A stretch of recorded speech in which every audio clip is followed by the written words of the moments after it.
So good to see all of you folks. Thank you so much for being here. It just warms my heart every single time when we turn on the stream and we see just the throngs of support coming out. Thank you so much.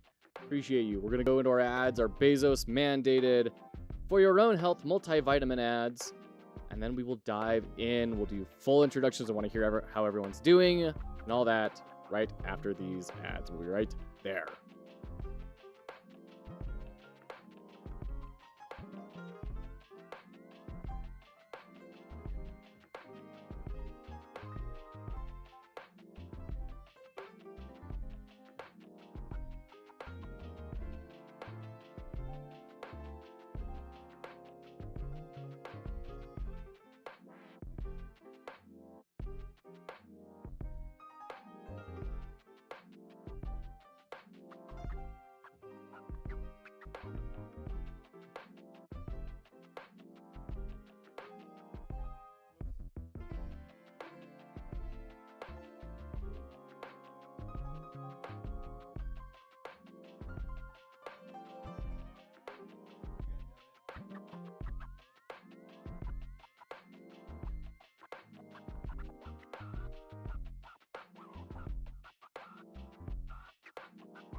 It's a day. Welcome in, everyone. So good to see you all. How are we today? How are we? It is so wonderful to see you. Jack, thank you for that resubscription, my friend. 5 months. 5 months, Jack. You are like forcing me to actually get on top of my Twitch stuff. This week is going to be kind of a Twitch week where I'm focusing on trying to build out a lot of Twitch stuff.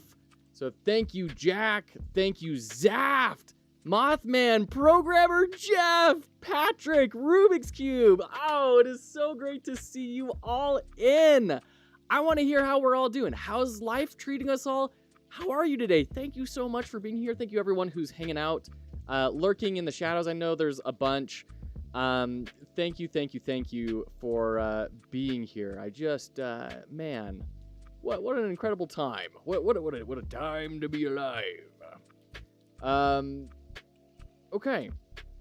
You're good. I'm glad to hear that, Patrick. I'm glad to hear that. You know what? Sparker's not looking good on top of that. We're gonna knock that out. It's really showcasing my really bad erasing job that I did like 4 months ago, getting that built out. Oh my goodness. Thank you all for being here. It wasn't too long ago that nobody was here. And it's humbling and astounding that this community is getting built up and that people are finding some amount of degree and purpose in this mission, in what we're trying to do to support people and help them enter this ridiculous, impossible industry. I was just catching up with an old friend of mine before the streams really even got started, when we were mulling around this idea of like, man, what if we tried to build something like this? And he was lamenting that his job had kind of let him down, that the skill sets that he had developed for his job were largely becoming obsolete, and he didn't know what to do. He was a writer. That's a notoriously difficult place to find any sort of employment for. We talked about game writing and kind of opened his eyes to the indie scene and workwithindies.com. And I was just catching up with him, and he recently found a job making gamification material for kids in a school. How cool is that? It's so rad, and it's right up his alley. It was such an awesome success story. Do you know the game Undertale? Only asking. I do know the game Undertale. I own Undertale. I have yet to play Undertale. I don't even know on what platform I own it, to be honest. I own it somewhere in the various launchers. And I know it's a classic. I know I need to play it. I think what we're going to do is we're going to hold off on that until we do like a subathon, possibly. Or maybe we'll do an incentive for the jam, that if we get enough people joining the jam and submitting, maybe we'll do some incentives in that regard. That would be kind of fun. Like if we can get 50 people to join the jam, then I'll do a full run-through analysis of Undertale. That'd be kind of fun. Mothman Centaur, you got it. You're getting that clear hats done out of the way right now. No clear hats are left. You're playing Undertale. It fuels me with determination. Really, Zaft? I'd love to hear more about that. Why is that? There's Mothman. There we go. Hat Tower. You got it.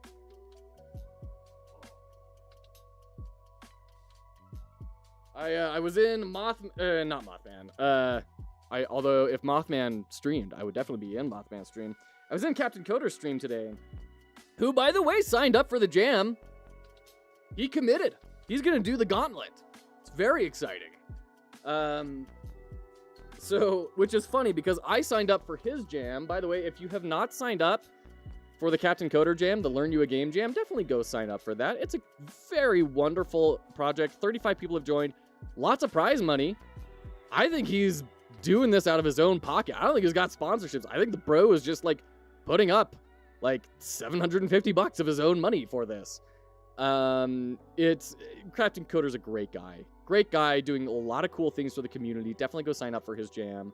It ends the 3rd. Our jam starts on the 6th. So, I'm going to be doing his jam. He's going to be doing the Fox Hollow jam. We're going to be jamming together for quite a while. Captain Coder also has the Mechanically Challenged. This month is Portals, absolutely. In fact, I've been thinking about this, about trying to approach him about that, about doing like a design-oriented version. So do Mechanically Challenged, because I think he does that monthly, right? So do Mechanically Challenged, where he has his partnership there, and then maybe the following month, we take the previous month's Mechanically Challenged, and then we do a design-oriented version of that, where we take the Portal mechanics, and then we build a unique and interesting experience. It wouldn't be a full game, it wouldn't be a game jam or anything, but it would be a, let's just explore different ways to use a portal that is kind of interesting, and then start building out a library of design concepts as inspiration if people are, needing ideas for a jam or just to ideate for their own projects. Have a big library of, here's a bunch of different ideas people have come up with about portals, and even tagging in fully built games that are released and that leverage that mechanic. So anyways, it's something interesting I'm considering talking about with him. It's going to have to wait until after July, because jams are like big things and they're ridiculous. So, yeah, anyways, that's something that we're looking at. I have 4 points only. That's just fine. Welcome in, Ron.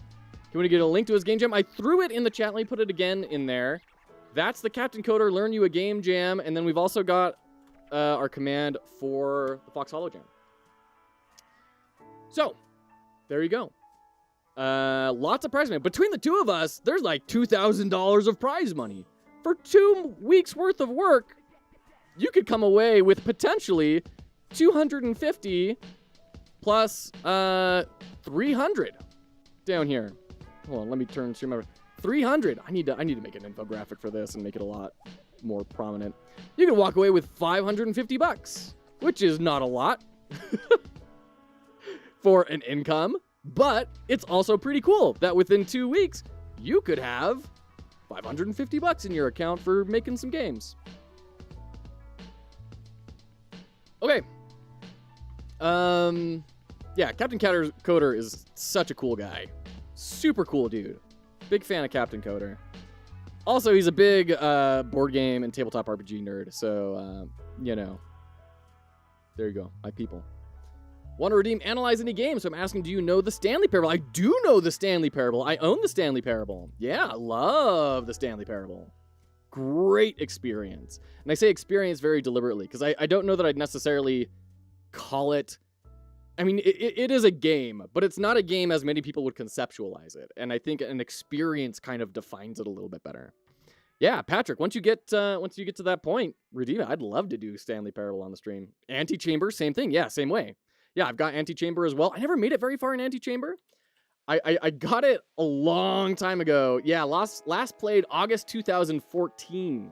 I played it for 12 minutes. And I got it thinking I would play it with WifeQuest. And then I kind of quickly learned, no. Hey, analyze any game. There you go. All right, we're kicking the stream off with analysis. I love it. Let me get this downloaded. Stanley Parable. Love it, love it, love it. I love me some Stanley Parable. I'm very excited about this. Ultra Deluxe. Expanded reimagining of the critically acclaimed award-winning indie game. Wow. I didn't know that was a thing. That came out 2 years ago. Thank you, Patrick. Looking forward to this. As a side note, right before launching the stream today, did put up a new video, which I thought was very interesting when I was going through it. I hope other people find it interesting too. Of Grim Dark Survivors, playing through that and then talking about how they can refine their UI to push their players into the more advanced spaces that they're clearly trying to get people into. So definitely go check out this most recent video when you have time. I thought it was really compelling. We talk about typography a lot. You know me, always talk about typography because it's crucial. talk about like spacing on these windows and everything, on how to communicate relationships more clearly, and how to get repeated information in front of the player so that you can reinforce knowledge really quickly. It was a really cool thing. I had a good time doing that. Okay, I think Stanley Parable is done. Let's do it. We're gonna play Stanley Parable until about 2:30. Yeah, so that's about an hour and 15 minutes. We'll play Stanley Parable for about an hour 15. 2 ad breaks. Let's say for the duration of 2 ad breaks plus whatever we've got right now. That's gonna be about 1:15. And then we'll go back into some game dev for the rest of our stream time. So let's do this thing. Thank you, Patrick, for the redeem any analyze any game. Wow, that completely messed up all of my everything. No, not full screen. Please no. Wow, this is how old this game is, man. They default you to a 4:3 aspect ratio. That's crazy. What a ride. Okay. No, just... Oh my. No, stop. Windows. Just let me... Okay, there we go. Whew. Okay. I think we're back. Do you accept friend requests through Steam? Not usually, Mothman. But like, I've thought about also doing game nights with the community every now and again. And especially for a long time, you know, channel members like yourself probably would do it. But like, if just someone joined in, and the thing I want to avoid is people joining in and saying, "Hey, let me play with you." Like no. Duty Fighter, good to see you, friend. How are you? Duty Fighter, we announced our jam yesterday. We announced our jam. Let me throw the link back in chat. Fox Hollow Jam 2, sponsored by Sundown, Elysius, and Riverwolf Games. We've got over $1,000 worth of prizes up for grabs. We have 2 different tracks, one for a 7-day long, normal, chill jam experience, and then a much more limited, much more intense gauntlet version, which only runs for 3 days. It's solo. You have to make everything. No external assets are allowed. You have to create everything from scratch. We recently just had Captain Coder join in today, which was very exciting. If you haven't joined Learn You a Game Jam, you probably should. It's really cool. He's doing a lot of really cool stuff to build learning in a really, really cool community. Okay. Game. Patrick as well redeemed Analyze Any Game for Stanley Parable, which I'm really excited about. I love Stanley Parable. Really excited about it. You joined! Thank you, 2D Fighter. Can't wait to see what you make. Whoa, 12! 12 have joined. Thank you, everyone, for joining. Appreciate it. Okay. Can I... Ooh. So this is a problem. I can't move the game window, but I can move OBS. There we go. Now I can see chat again. Okay. Run in a window. Okay. Now I can move this. Good. Now I can actually look like I'm looking at the camera while I do this. There's a lot of stuff that goes into streaming that you never really consider, you know? Until you start doing it, it's like, ooh. We want 16:9. Okay. There we go. Now I can reorder. Good. Let's get the just a smidgen over, or just a smidge. Come on. Game capture. Just a little teensy tiny bit to get rid of that black border on the edge of the screen. Just get rid of the black border. Okay, all right. Wanted to overshoot and see if I was actually messing something up. Okay, what game is this? It is the Stanley Parable. Yes, Stanley Parable. Thank you so much, Patrick, for the redemption. I just noticed this. Okay, so let's talk menus, right? We always start off our analyses by talking about the main menus because it's the first thing the player sees when they get into your game. Oh man, I love Stanley Parable. It's such a good, like, satire commentary. I am not going to do it justice with this analysis. This is the sort of experience that really demands thought. What we do here is not really even thought. It is like, here are some gut impressions. As a product designer of over a decade, I have hopefully a refined set of, thoughts. But at the end of the day, it's also very much from the hip sort of experience. So, you are playing the Stanley Parable. You are playing hilarious to put that up the front. It feels very corporate, right? It's like you are here on the map of a fire escape, just like, okay, all right. We have tons of plain drab grays. The Stanley Parable typographical logo itself, very plain, right? It is just type. It is, everything is matched height, full height, so it's all very homogeneous, right? If this were title cased, that would be a different feel, right? If it were title cased, you'd have a lot more ups and downs. It would feel more lyrical, more lively. But by having it all caps, it creates this rigid box that they really want you to feel like you're living in.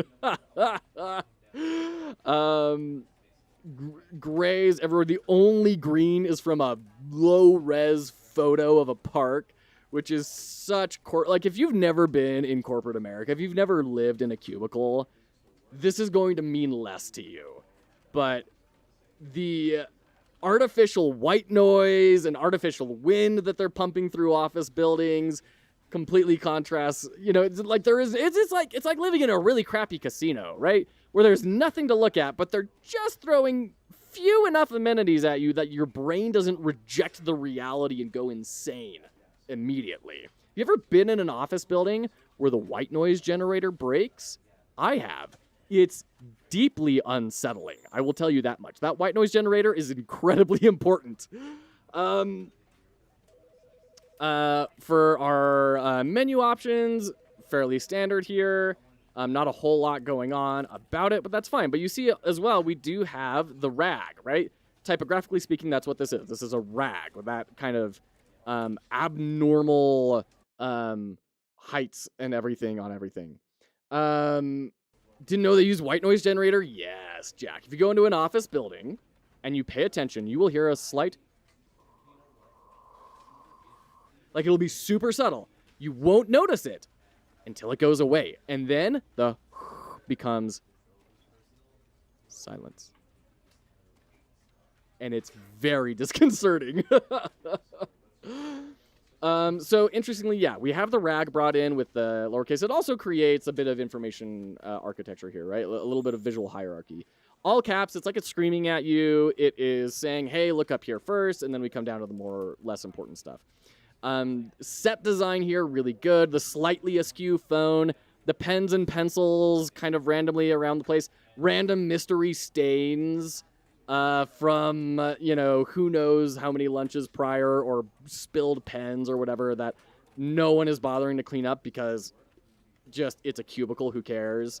The folder that's like slid underneath the old computer. Also the old hardware kind of communicating this earlier time of even more mundanity. This isn't even like high-tech, cool, exciting stuff. This is crap hardware that nobody cares about anymore, and even if it was culturally relevant back at the time, you're not playing back at that time, so it just feels kind of just assumed it was like background noise, like combined fans from AC and computers. That's what it feels like. It does, and that's kind of the way it's designed.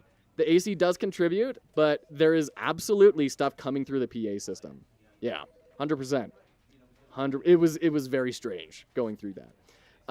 But then we have this really interesting thing, right? This is the most interesting thing on the screen, because as soon as you start moving your mouse, you see two things moving. And if you have eagle eyes, you see a third thing moving. And then if you break reality, you could see a fourth thing moving, and more and more and more, right? This infinity recurring mirror sort of approach is then instantly telling the player, okay, yes, amongst all this mundanity, there's also something weird that's happening. And that is our first clue. We're going to be playing with these very different opposite ends of the spectrum, right? Of soul-crushing death and destruction of your heart in the corporate world compared with breaking reality strangeness And it's also kind of our first hint that not only are we telescoping into problems of boxes within boxes within boxes, we feel constrained, but then also it's very bizarre and unnatural and box breaking in and of itself. So it's this weird like dichotomy of constantly in conflict with itself. I think it's a very, very strong opener. Even the placement of these pencils and the direction of the light source hitting up here. This is the brightest point on the screen, place of highest contrast, right? Your eye is going right here into the screen. So they really want to draw that attention there. Might as well join Captain Coder's jam too. Yes, Alex. Yes, absolutely. We have each joined each other's jams. So we're both going to be jamming for a good extended period of time. And then who knows? Maybe we'll do Pirate Software. Maybe I'll do Pirate Software too. I don't know about Captain Coder, but let's go in. The end is never the end. So we got this recurring thing. Once again, we have this idea of infinite recursion. Stanley worked for a company in a big building where he was employee number 427. Feel familiar, Alex? 427's job was simple. He sat at his desk in room 427 and he pushed buttons on a keyboard. Orders came to him through a monitor on his desk, telling him what buttons to push, how long to push them, and in what order. This is what employee 427 did every day of every month of every year. And although others might have considered it soul-rending, Stanley relished every moment that the orders came in, as though he had been made exactly for this job. And Stanley was happy. And then one day, something very peculiar happened. Something that would forever change Stanley. Something he would never quite forget. He had been at his desk for nearly an hour when he realized that not one single order had arrived on the monitor for him to follow. It no was one waiting showed for an up to hour? give him instructions, call a meeting, or even say hi. Never in all his years at the company had this happened, this complete isolation. Something was very clearly wrong. Shocked, frozen solid, Stanley found himself unable to move for the longest time. But as he came to his wits and regained his senses... Okay, oh gosh, so much good stuff to talk about there. Too Much Tomato, thank you so much for the raid. It's so good to have you in here. Welcome in, all of you raiders. Foxhollowgames is a charitable enterprise helping people enter the game industry. We have a jam running, or a jam we have announced that's coming in at the start of July. Captain Coder just joined it this morning. If you want to be cool like Captain Coder, definitely join it. Foolbox, hello. There's a link to Captain Coder's jam for 2D Fighters over on YouTube. You're welcome. Captain Coder is a big pillar of the community on Twitch. He's an educator, and he does a lot of education stuff. Welcome in, Foolbox. Welcome in, Too Much Tomato. At the beginning of the stream, one of the ways we also help kind of get into the game industry is skill development, and so we do a lot of game analysis. We do a lot of talking about typography and layout and UI and game design and all that sort of stuff. Somebody at the beginning of the stream redeemed Analyzing the Game. You can see that down in the channel points down below. By the way, I'm doing all of this Too Much Tomato while you type out, like, how did your stream go? I hope that's just understood. Want to hear about it? Feel free to raid and run as well. I know you have literally too many tomatoes, and if you need to go run after some, I totally get it. And somebody redeemed Analyzing the Game of the Stanley Parable. So we're just diving in. We did an analysis... Gotta pause this. An analysis of the main menu for a little bit, talking about how cleverly that was created. Now we're into the main game. This is the very first intro cinematic. I thought we were analyzing the trailer. No, this is the game. This is the game. Fox Jam will be in support for you, but the other jam will be Rivals Kakarot. I love that, 2D Fighter. Which version of the game is this? This is the OG. I didn't even know there was like an extra enhanced edition that came out a few years ago. This is the original version. Streamed getting torso tennis ready for Steam next month. Oh, I'm so excited. Too Much Tomato. Oh, man. I need to do an analysis video of that. I love the concept of torso tennis. I love your visual style. I can't wait to do that. I think I heard about you from YouTube, or I'm mistaken. We do have YouTube. We just put up a video today going over Grimdark Survivors, doing a quick look of that and talking about how their UI could better help players reach the expert level that they're clearly trying to drive people towards. We do a lot of stuff on YouTube. Yeah. Welcome on in. Your Ask Tarusi. I'm sure I'm saying that one wrong. Did you watch the trailer to prepare yourself? It's an important experience. No, I didn't. I could probably use your UI UX feedback. Honestly, you're really sharp. Well, I appreciate that too much, Tomato. Any way I can support. You know I'm here. More than happy to. You can call me Yura. All right, Yura. Thanks for hanging in. Send it to you later. I can't wait to see it, Foolbox. Yeah. Hold on. We have ads starting in a couple minutes. Let me snooze that out. I am going to be pausing this game a lot because the narrator is like a key part of the experience. This game without the narrator is like nothing. So I don't feel like competing with him. I'm gonna be pausing the game a lot and also being silent a lot. Did you notice that intro cinematic? Gosh, it was so good. Okay, it was so good. It said he stood up. Thank you so much for the follow, Yura. Appreciate you. And the camera was angled a little bit down, right? It was still looking at the monitor. And that kind of communicates to the player, hey, we're not quite ready yet. And then it says, but eventually he came to his senses, and right as it says, came to his senses, the camera moves up. Now we're directly looking forward. This is now controls are enabled mode, right? That was such a clever transition. As he came to his senses, player, you can go now. And stepped out of his office. Okay, so as we talked about in the main menu, a big part of this game is kind of staying within boxes and breaking boxes. It's all about that dynamic. By the way, we all know what a parable is, right? Let's talk about the name. We all know what a parable is. A parable is a story used to teach a lesson in a separate context, right? So you've got the parable of the Good Samaritan, right? It's not about a dude that helps another dude when other people wouldn't. It's about how people should help each other, right? So the Stanley Parable is, by saying it is a parable, it is immediately fourth wall breaking and saying, listen, y'all need to apply this to yourselves. You need to evaluate like the context of your life within this narrative. Okay. A big part of this game is messing with the narrator and exploring all the different options. So we're going to sit here. We're going to wait for the narrator to respond. X squared plus 3x plus 1. Ooh, I feel like I should know that one, Cubus.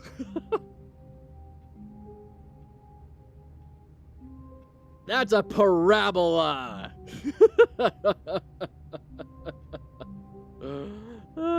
Shoot. Okay. Because he told us we're going to step out of the office. We're not seeing anything yet. Can I crouch? I can crouch. Can I go under the desk? No. Okay. E. Can I do E? Okay, no. I wish I could zoom in on those papers. I'm sure they're hilariously drab. What does the mug say? I hate Mondays. Like the vibe, like to learn more about UI design, and I like the hat. So yeah, I had to follow and hope to see you around. Thank you so much, Yura. I appreciate you. Thanks for being a part of this wild, ridiculous journey that we're on of trying to help people enter the game industry. That type of support is the foundational bedrock to what we eventually want to be doing.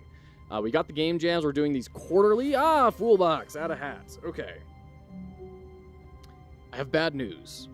We're out of hats. So now we must ascend to helmets. Okay. Okay. All right, this is fine. Oh dear, this is not fine. We lost the fez. Okay, clamp it down, clamp it down. There we go. Okay, we also got another hat added. Hold on, I have an idea. First off, we need to reclaim the fez.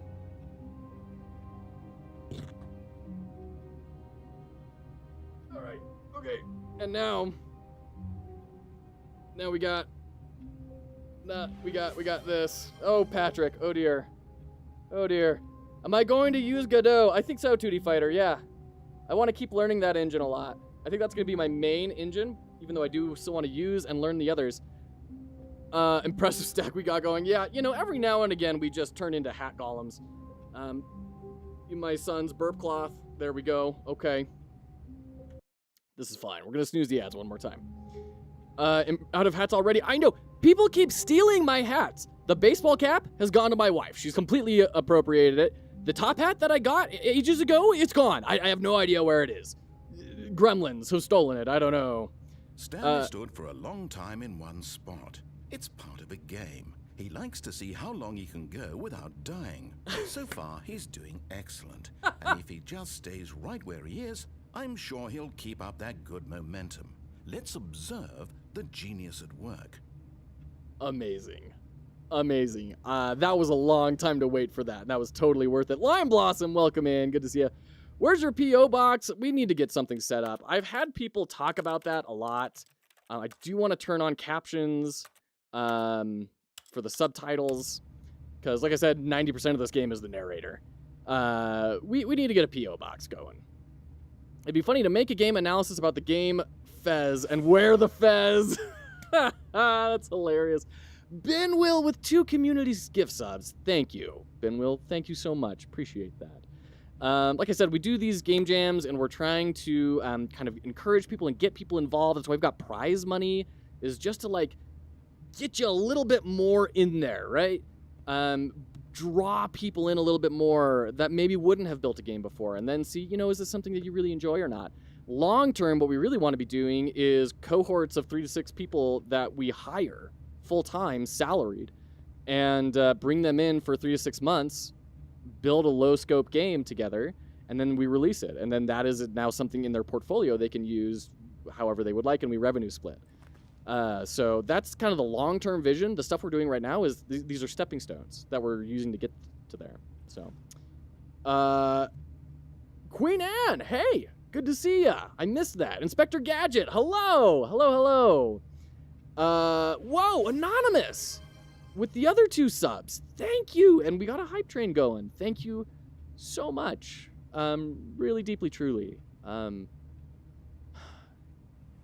I don't know how to be grateful enough, to be honest.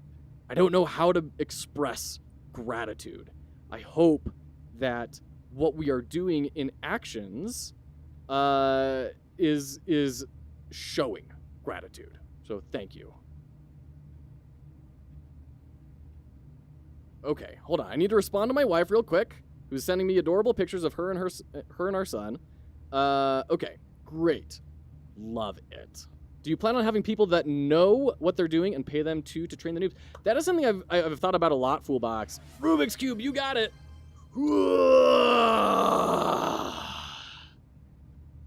I'm free. Thank you.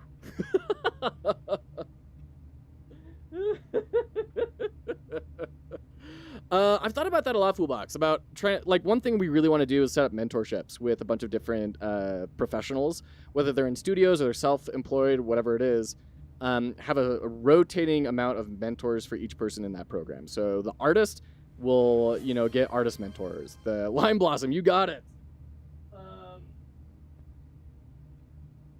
Okay, let's do this guy first. We haven't done this guy first in a while.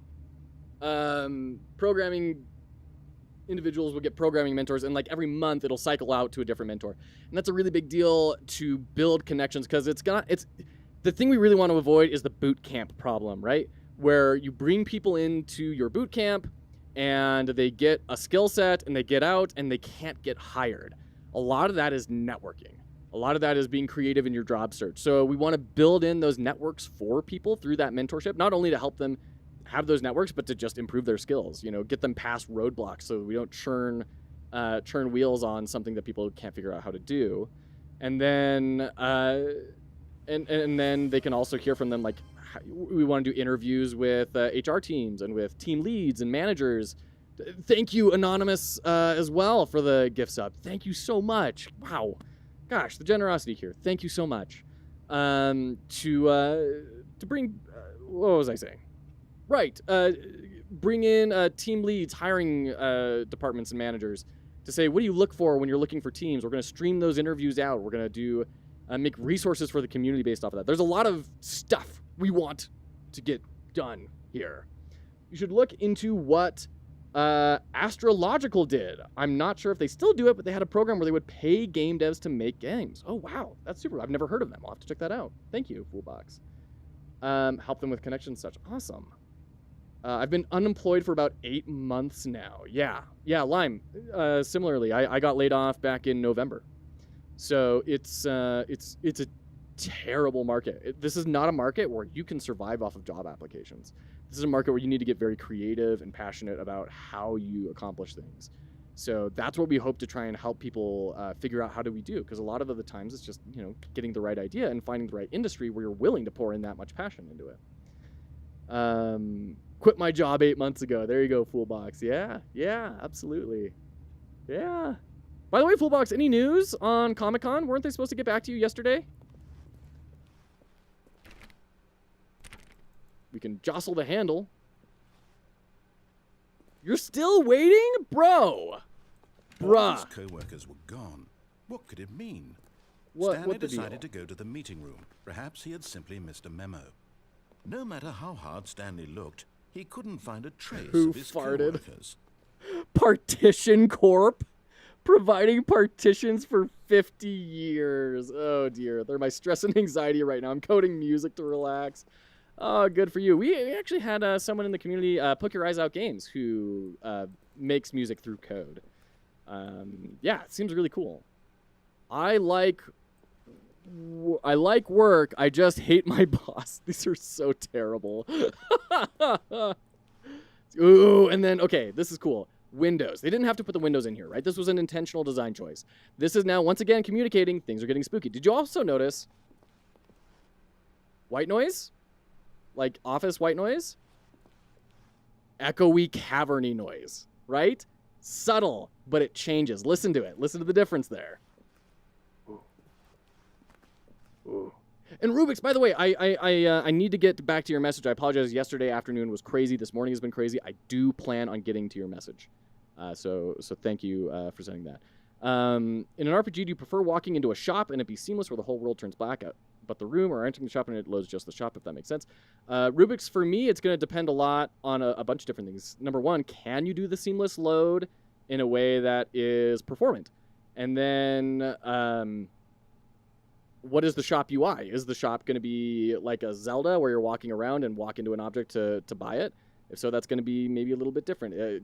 Are the constraints of the shop going to be able to get put into your world? So will the shop need enough physical space to fit into where it is? If not, then like do just a little building and then load in. If it's going to have like a separate shop UI, then have it be a different experience, right? There's a lot of questions that kind of go into it based on what you're trying to accomplish. We do have ads starting in just a second. I went to a uni that based the entire curriculum on getting real-life companies with an issue and guiding us through ideation, concept creation, finally presentation. That's awesome. Cool concept and super good fit for me. Just a tad chaotic at times, just like real life. Yeah, absolutely, Cupus. That's super cool. Okay. Seamless feels a bit better. Personally, what's most important is a snappy and quick interface. If either option gets the player into the screen faster, that's my preference. I think that's very fair, Binwill. There are studies that say if you have a 1/10 of a second of a delay, like in a mobile app, you lose people. 1/10 of a second. So, like, the faster you can get things, I mean, there's definitely a lot to that. Reshape my message for you. I kind of figured it out with my behind-the-scenes super intelligent partner. Cool. Awesome. Great. Good evening, Dragon Spirit. Good to see ya. You do better yourself. Oh, I'm so sorry. Universe seems to not like me. Well, you know what? Come join us for some Stanley Parable, and maybe that'll take your mind off things or give you some new perspective. We're just starting some analysis of Stanley Parable right as ads are about to launch, and we'll pause. Ooh, speaking of, there it is. We're gonna pause. We'll be right back. Hold on. Let me change the question here. Doldrum or dumb drum. There you go. Hard-hitting comedy. We'll be right back.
Okay, welcome back.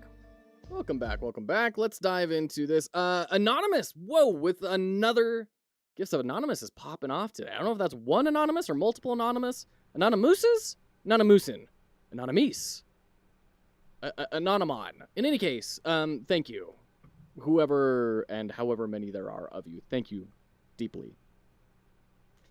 Yeah, Anon today, for real. On Phoenix Season 90s X-Men. Ooh, wow. There's such a dope animation. I couldn't believe my eye. One scene when Keeble was running in the future. The run cycle was gorgeous and cost a lot. The animation is improving and the anatomy is the same. Wow, that's crazy. That's cool, TV Fighter. I love that it's the same stock photograph that's at our desk. Hilarious. That's the only artwork in this, is it's the same thing over and over again. Oh my goodness. English plural, anonymouses. There you go. Two open doors. He entered the door on his left. Okay, so obviously, right, that is an invitation from the game to start experimenting, right? Do you notice that? Like, they could have done this differently, but by saying he took the thing on his left, but providing the options, they're actively inviting the player to take the door on the right, right? That is what the game kind of wants you to do. It's too much. We spoiled today's kids. Never understand with their cartoon anatomy. This was not the correct way to the meeting room, and Stanley knew it perfectly well.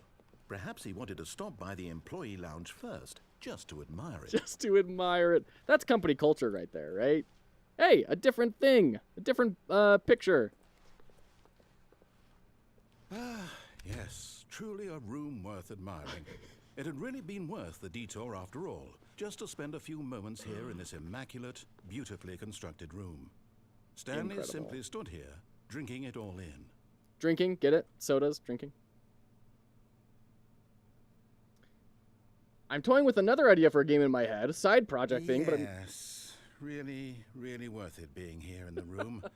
A room so utterly captivating that even though all your co-workers have mysteriously vanished, here you sit looking at these chairs and some paintings. Wrong. Really worth it. Soft drinks.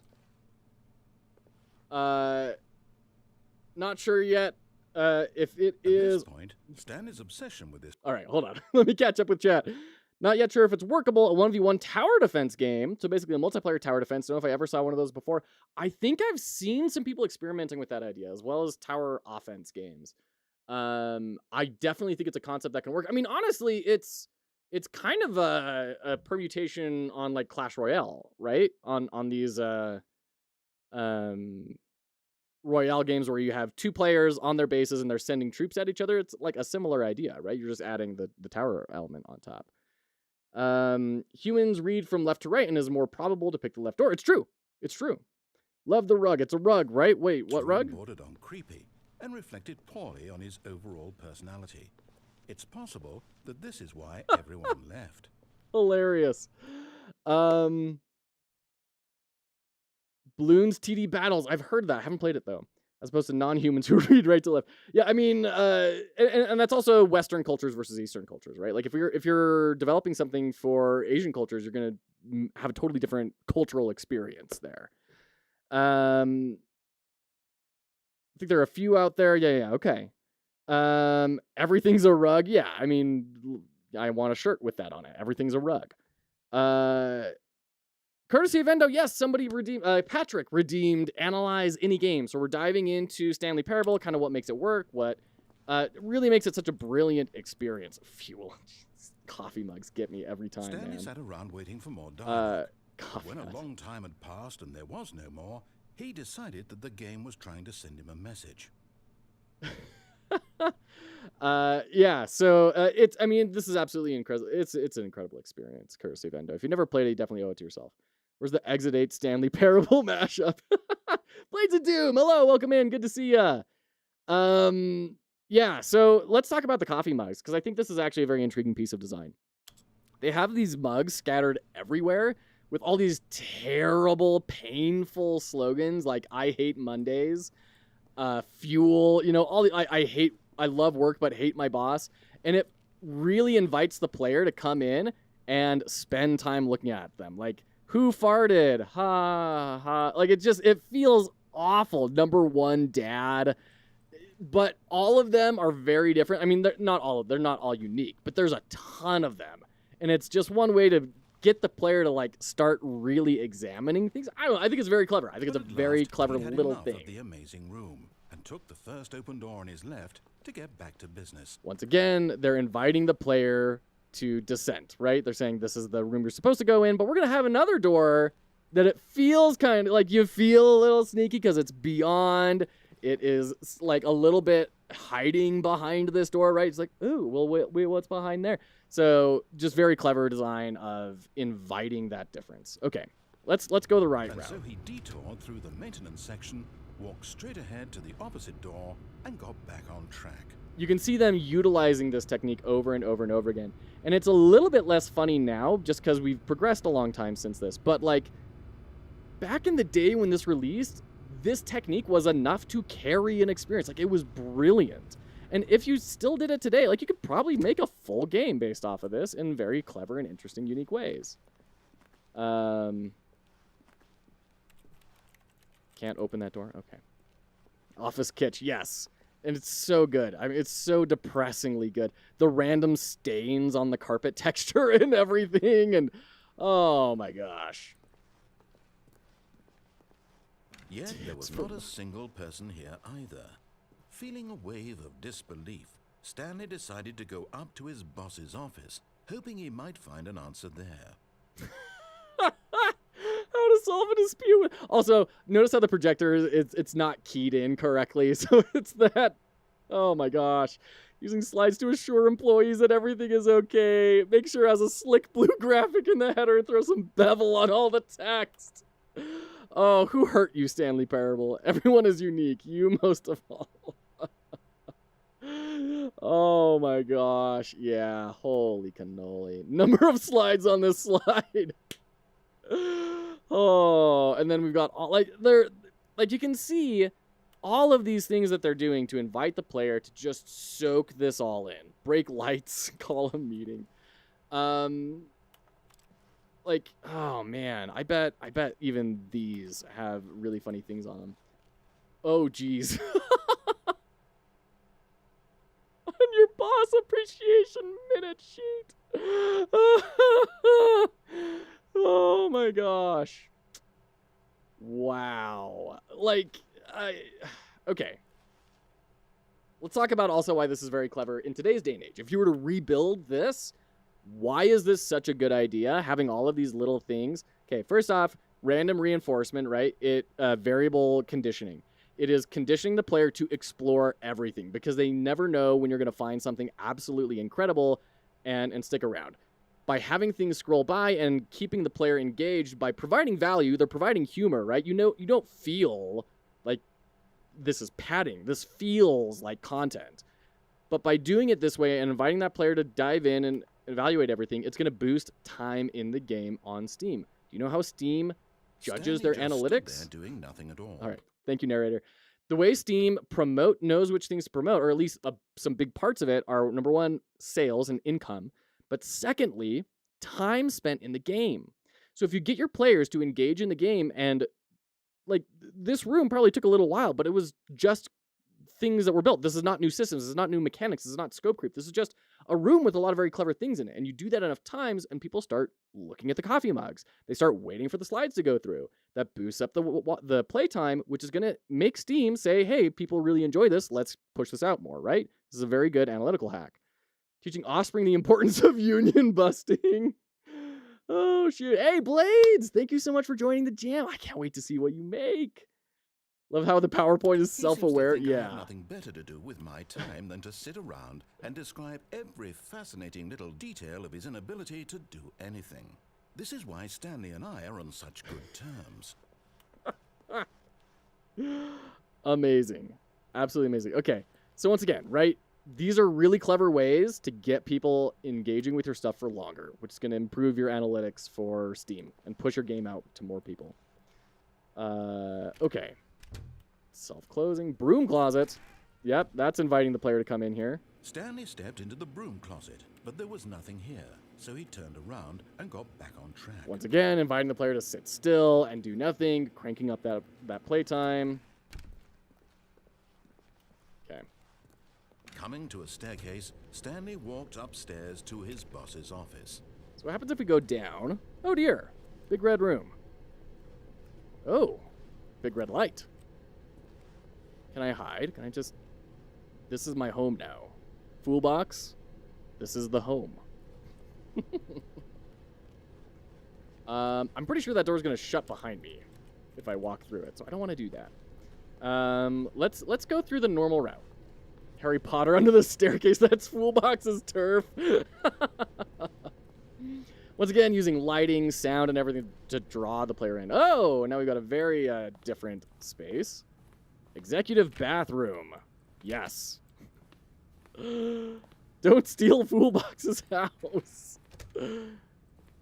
Oh, and there the door shut. So they waited a little bit. They let you get up here and kind of explore a teensy amount, and then when they feel you've kind of committed, then they lock off the previous access. Very clever. Okay. We got a computer and papers. And I can't jump, so I can't... I just want to read them. I just want to see what they are. Okay.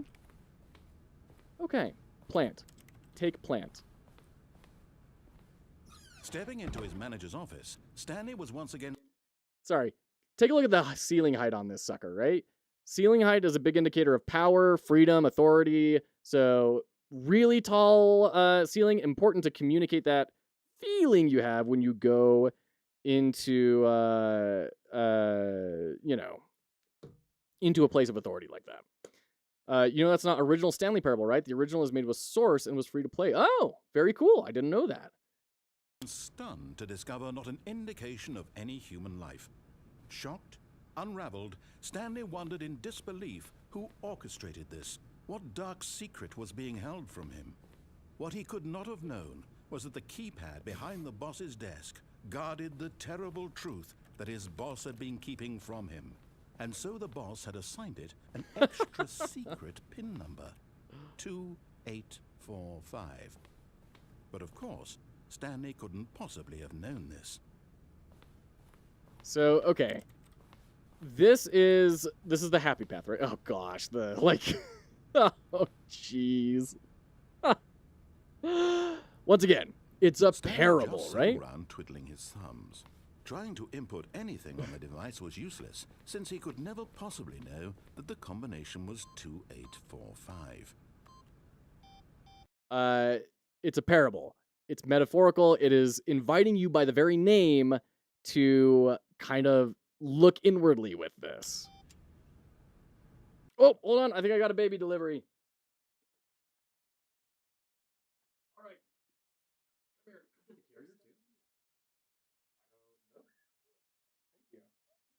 Okay, guy. We're playing Stanley Parable. It's delightful. Okay. 2, 4, 4, 4. 2845. Stanley simply began Red. entering random codes into the keypad, knowing full well the sheer statistical unlikelihood that this would ever result in a correct combination. If he knew that the combo was 2845, it would be another story entirely. But But it turns out that the panel's emergency override kicked in, and the door just opened all by itself. Every And Stanley DM got the in hell every along with the D&D story. campaign. Well, whoop-de-doo. Oh, this is every D&D campaign. As someone who DMs every single game that they play, yes. Oh, look at that! And then the pirate ship crashes through the wall of the prison, and they say, "Come on, let's go. Stop talking with the dog that has the keys in its mouth. Let's go." Oh my goodness. All right, hold on. Let's get you locked and loaded here, little one. There we go. Okay. There we are. Now, can I put it in?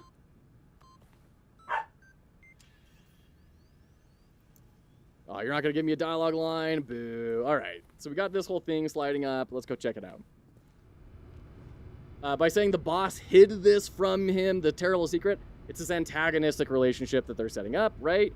Also, really important, thank you, Dragon Spirit. Important because it's providing a narrative, right? And I mean that in a way that is not, like, on its face obvious.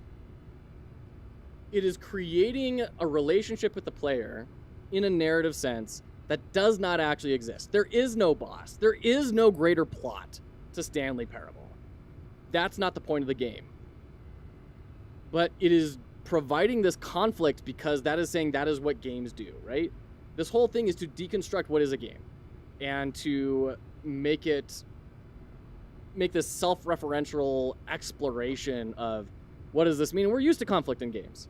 And so this drives us forward. It's a mystery. Oh no, we're being kept from, like, it's us against them, right? And really, that's not the point of the game. So we're going to see how that unravels as we keep on going forward. Fake antagonist like Portal 1. Kind of, yeah. Can I attack the shadows? Okay. Oh, oh, oh!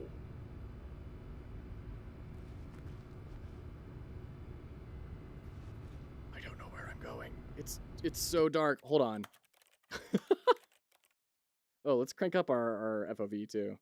And then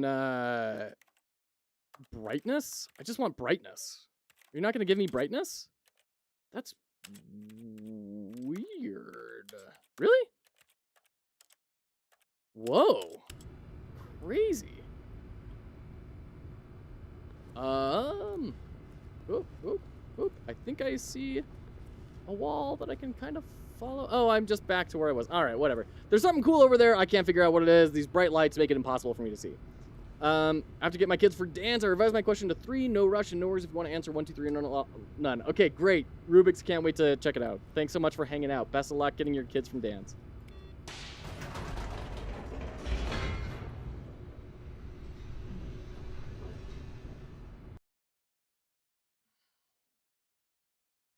Descending deeper into the building, Stanley realized he felt a bit peculiar. It was a stirring of emotion in his chest, as though he felt more free to think for himself, to question the nature of his job. Why did he feel this now, when for years it had never occurred to him? This question would not go unanswered for long. And notice how, like, if you've just been following the happy path, you're being Stanley. You're being that character, right? You're just following directions. And now the game is trying to tell you, just in case you haven't yet, you can think outside of the box here. Yeah, right, Alex? For real. Yeah, no, I'm never getting inside of something with sparking lights like that. Stanley walked straight ahead through the large door that read Mind Control Facility. Okay.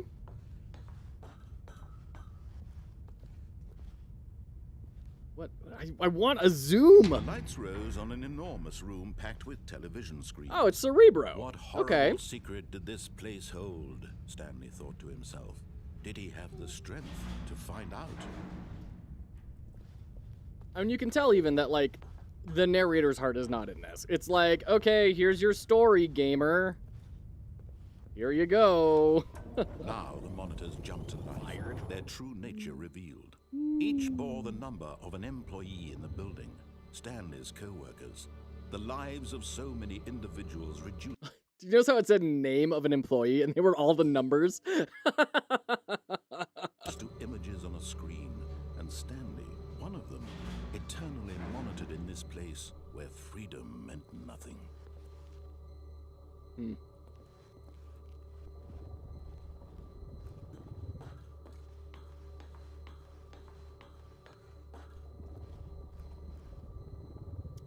Oh man, what number were we? Were we 247? Ah! Oh, that's 234.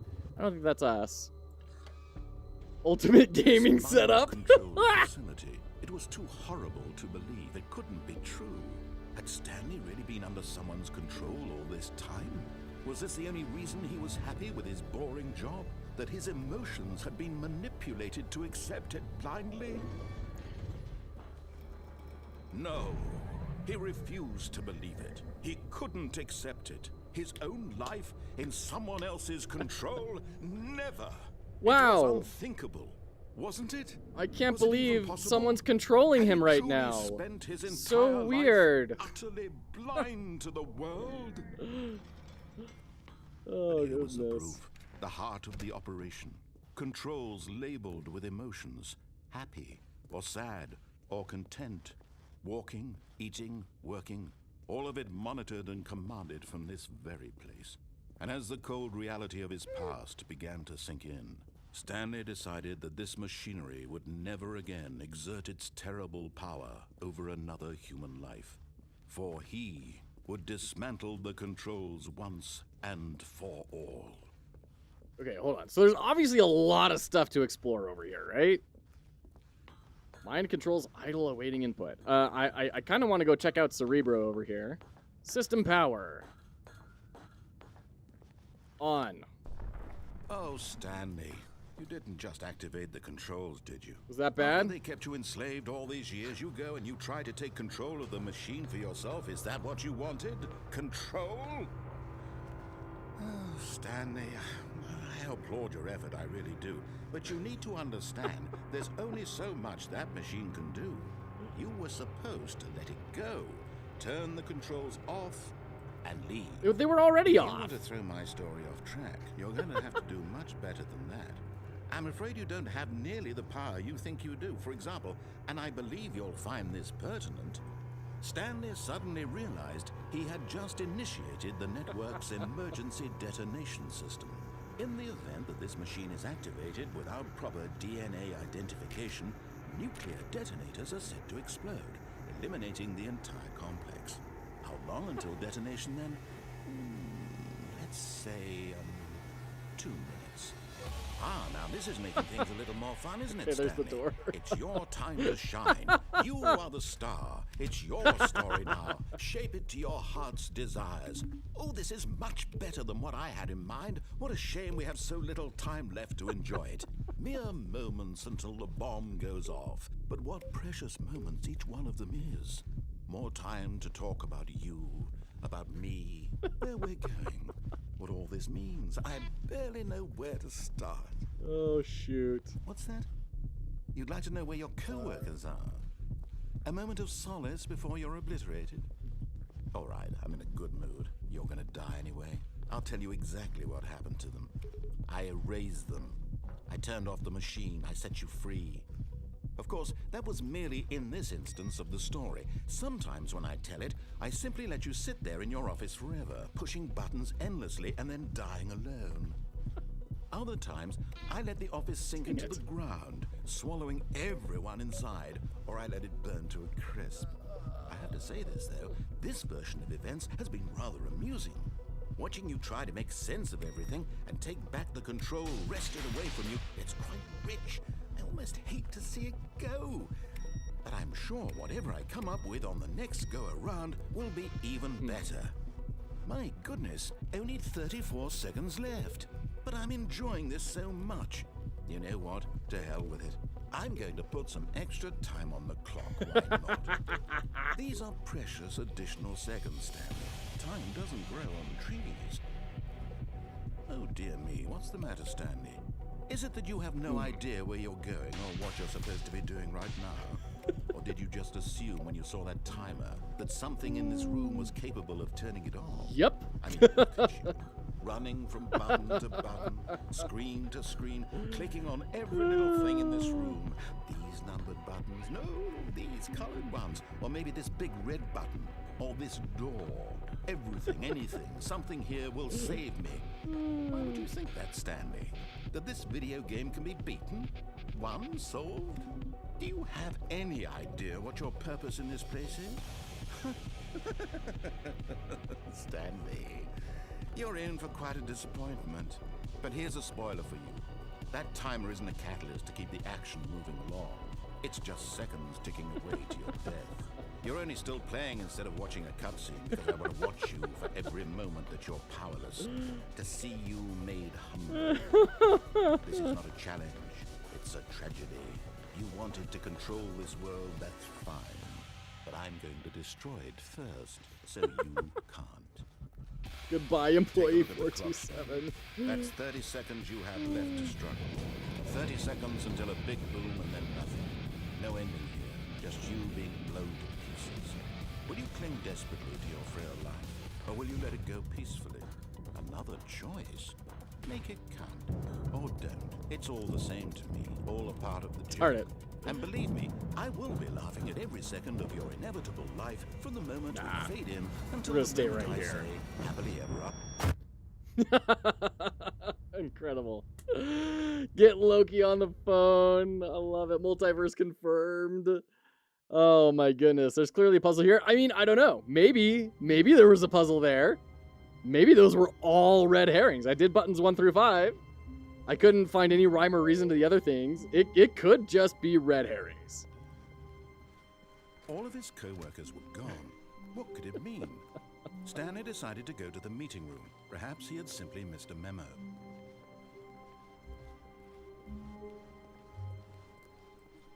When Stanley came to a set of 2 open doors, he entered the door on his left. Speedrun this. I want to get back to there. I want to do the on or the off button. See what happens. Yet there was not a single person here either. Don't get Feeling fired. a There's a wave of tip for not disbelief, getting fired. Stanley decided to go up to his boss's office. Coming to a staircase, Stanley walked upstairs to his boss's office. So you can start to feel kind of like, what is this game trying to accomplish, right? That it's definitely Stepping not into about his manager's a office, guy. Stanley was once again stunned to discover not an indication of any human life. What could it mean? Stanley was in such a rush to get through the story as quickly as possible, he didn't even have a single minute to just let This game the is not narrator about talk. figuring out Kind of where your anxiety coworkers isn't are, hard. right? So he relaxed for a few moments with some calming new age music. This game is not about Stanley. Stanley does not matter in this game. This is a game about breaking down expectations in very clever ways. And kind of Feeling soothed and exploring it rejuvenated, for yourself. Stanley calmly walked forward into the opened passageway. Oh, shoot. Too fast, no speed run allowed. Oh, shoot. It's about the narrator?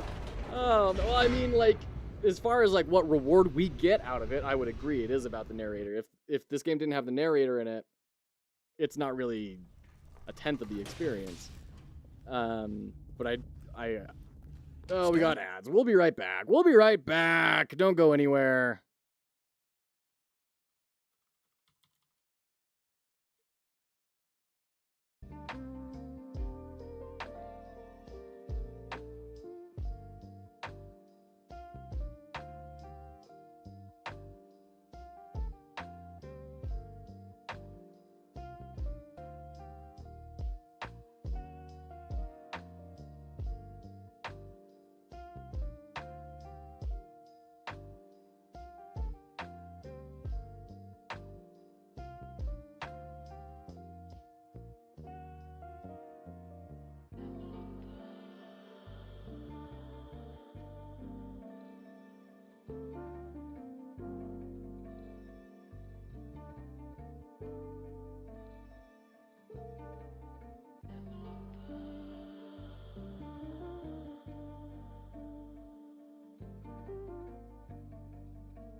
Okay, welcome back. Welcome back, welcome back. Let's dive into some more Stanley Parable. When the game came out, the demo had nothing to do with the game. They made a completely different game with completely different narration for the press and people to enjoy. I had no idea. That's wild. They even added personal information of some of the press people that were reviewing the game. Oh, that's spooky. This game is about writing. It's more a book than a game. I think that's an interesting perspective, Foolbox. He walked That's very straight ahead interesting. through the large door that read Mind Control Facility. Oh, escape? Hilarious. All right, let's do the happy path. Let's see what happens when we get all the way to the end. The lights rose on an Come enormous on, room come packed on. with television Let screens. me go. Come on. What horrible secret did this place hold? Come on. Stanley thought to himself.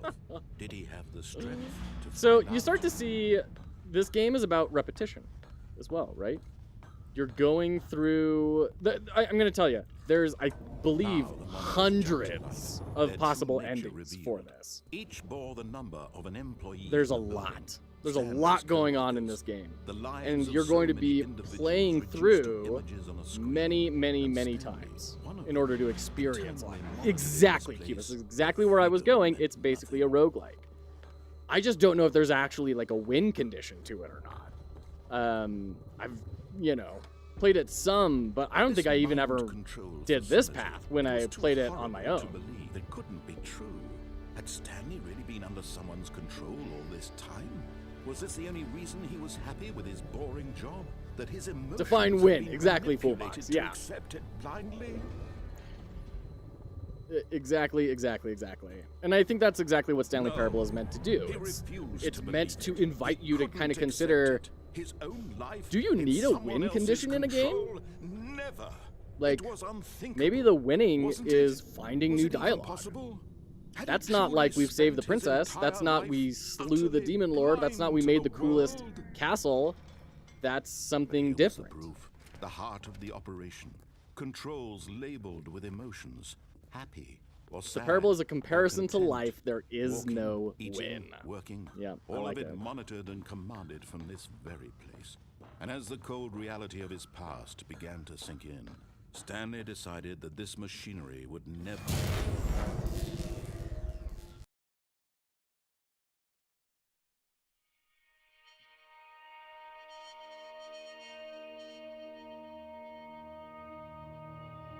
Blackness and a rising chill of uncertainty. You win! Okay, head out. We're doing analysis of Stanley Parable. Patrick redeemed, analyze any game. He had won. He had We're in the last stretch of defeated this the right now. machine. We Unshackled himself won! from someone else's command. Freedom was mere moments Which is away. hilarious, because obviously as the And players, we know that's not Even true because as we're the controlling immense it, door right? slowly opened, Stanley reflected on how many puzzles still lay unsolved. Where had his co-workers gone? How had he been freed from the machine's grasp? Freed. What other mysteries did this strange building hold? But as sunlight streamed into the chamber, he realized none of this mattered to him. For it was not knowledge or even power that he had been seeking, but happiness. And that's the Perhaps point his that goal had Foolbox not is been making, to right? understand, but to let go. That it's not about winning, No longer would about anyone tell him where to go, happiness. What is the what to do, feeling that it or how elicits? to feel. Whatever life he lives, it will be his. And that was all he needed to know. It was perhaps the only thing worth knowing. Stanley stepped through the open door. They do an interesting thing. They don't have a win condition. Getting every achievement is not possible. There's some achievements that are just silly to complete, like spend all of a Tuesday playing it. And not to play it for 5+ years? How did I not get that achievement? There's no way I played this within 5 years. Geez. Click on door 435 times. Oh my goodness. 8888888888888. Speedrun. Complete the Stanley Parable in under 4 minutes, 22 seconds, not including load times. Unachievable. It is impossible to get this achievement. That's the entire thing. Commitment. Play the Stanley playable for the entire duration of a Tuesday. Or the win is to stop playing. Yeah, Zaf, for real. There's a random achievement that you can't get. It just randomly pops up. Oh, that's hilarious. Wow. Wowie, wowie, wow, wow.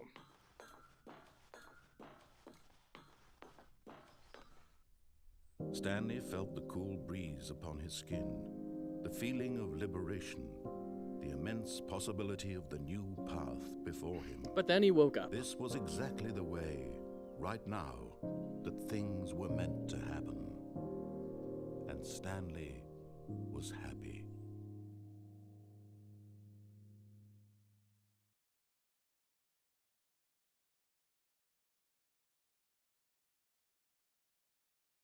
Cut the Skyrim cutscene. Oh. But Stanley simply couldn't handle the pressure. What if he had to make a decision? What if a crucial outcome fell under his responsibility? He had never been trained for that. No. This couldn't go anywhere except badly. The thing to do now, Stanley thought to himself, is to wait. Nothing will hurt me. Nothing will break me. In here I can be happy forever. I will be happy. Stanley waited. Hours passed, then days. Had years gone by? He no longer had the ability to tell. But the one thing he knew for sure, beyond any doubt, was that if he waited long enough, the answers would come. Eventually, someday, they would arrive.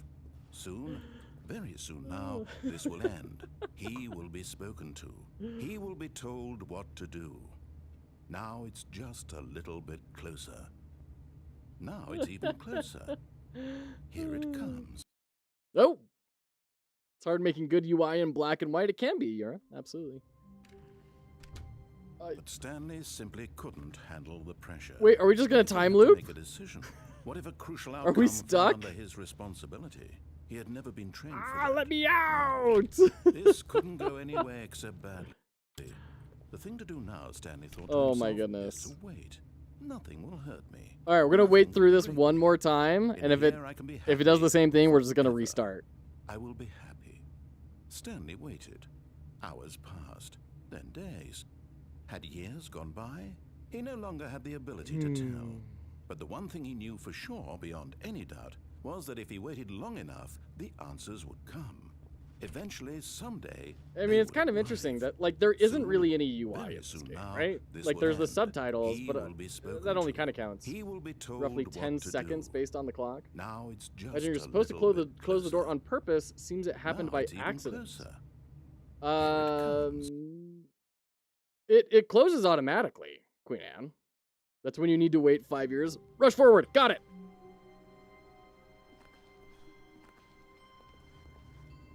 Okay. I think I broke the cycle. Hold on. There was an achievement. 4:30. How long was I sitting there? Stanley wondered to himself. Minutes? Days? Did something crucial happen while my senses were turned? He made a note to be more careful with time from now on. Okay. 1, 2. Oh, please. Are you really just doing this for the achievement? Click the door 5 times. Is that all that you think an achievement is worth? No. I can't just give these merits away for such little effort. A measly 5 clicks. Now suppose you were to click the door 20 times. I would say that's the kind of effort that warrants recognition. 3, 4, 5, 6, 7, 8, 9, 10, 11, 12, Jack, yeah. 15, 16, 17. I have to say, I'm still not feeling the satisfaction of witnessing true effort for a noble cause. Perhaps 50 clicks will do it. This is hilarious. Yes, I never even thought about 50 lying clicks. about an achievement to the player. That is such a clever break. All right, I'm gonna jam it.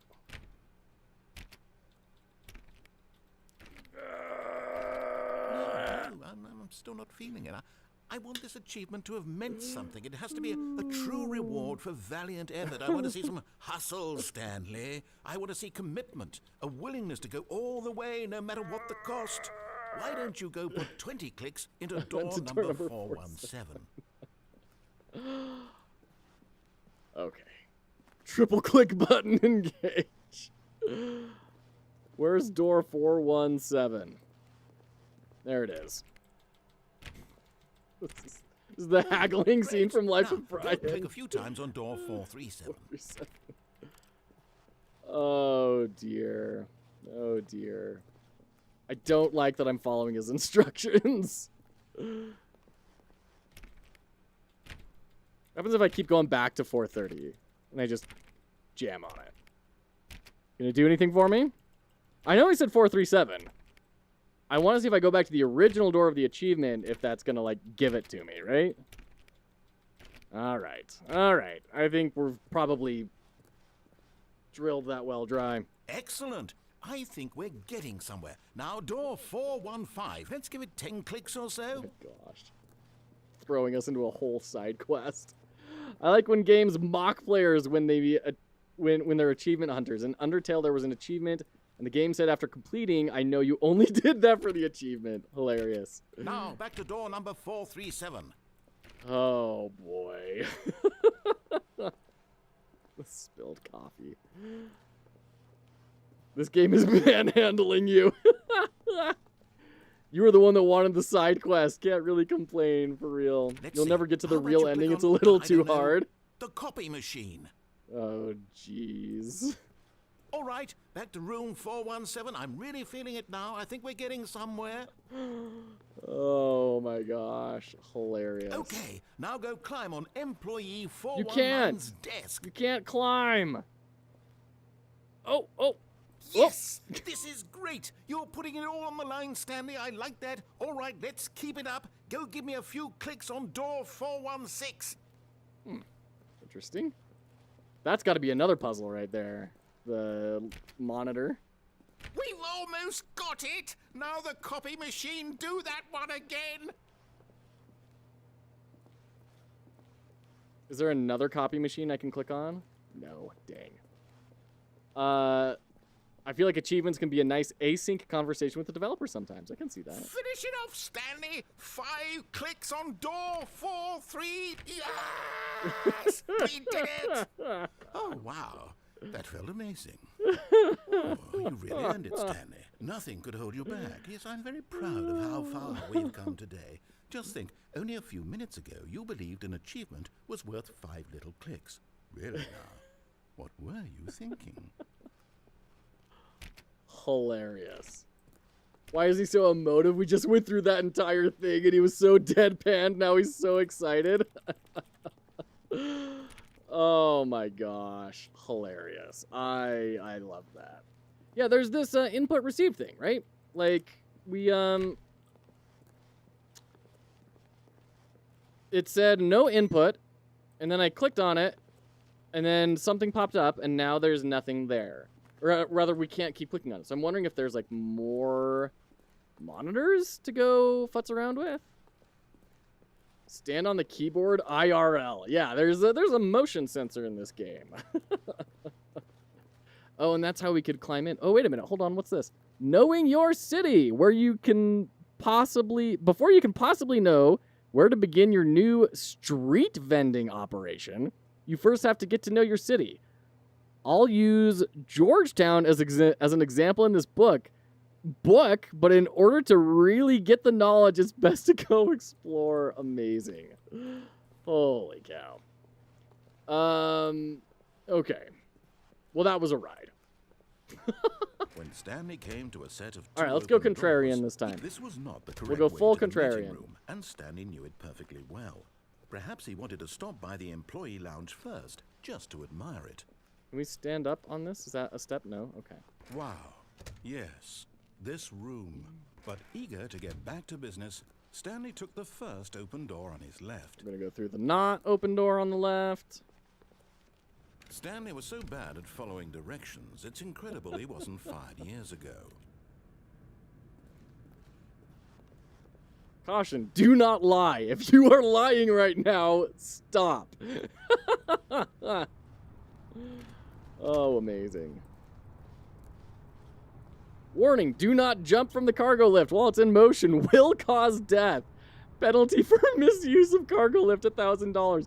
Penalty for jumping off the cargo lift, $5,000. This is an important point to mention. There is no jump button in this game so far. We've got a key card. That's different. Yeah, I'm jamming space, everything I can. Jumping does not exist in this game so far. Look, Stanley, I think perhaps we've gotten off on the wrong foot here. I'm not your enemy, really, I'm not. I realize that investing your trust in someone else can be difficult, but the fact is that the story... But in his eagerness to prove that he is in control of the story and no one gets to tell him what to do, Stanley leapt from the platform and plunged to his death. Good job, Stanley. Everyone thinks you are very powerful. Oh, incredible. All right. How wonderful. Stanley was alone. Finally. This is great, he thought to himself. This is what I've wanted all along. I got what I wanted. Also, very important to note, this Stanley isn't... came to a set of two Oh, open you're doors. so right, He entered Jack. the door on his left. Oh, you're so right. Let's do that next time.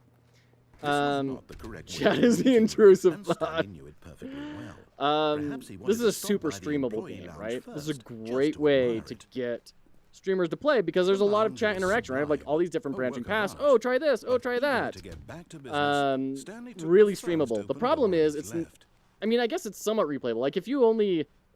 I don't know. If you build Stanley enough was so bad at content, following then it's going to be directions, it's really hard incredible for he people to wasn't feel like they 5 got the years full ago. experience, right? Because it'll kind of have that roguelike feel to it of like, oh, but now I want to be in charge, right? I want to Look, try this Stanley, thing that I he think didn't perhaps we've do. gotten off on the wrong foot That's here. kind of interesting. I'm not your enemy. It's a way to kind of make a puzzle game streamable, I which is realize that quite investing interesting. your trust in someone else can be difficult, but the fact is that the story has been about nothing but you. I want to try and get all on this time. platform here, on There's the someone you've walkway. been neglecting, Stanley. Someone you've forgotten about. What? Yes! Really?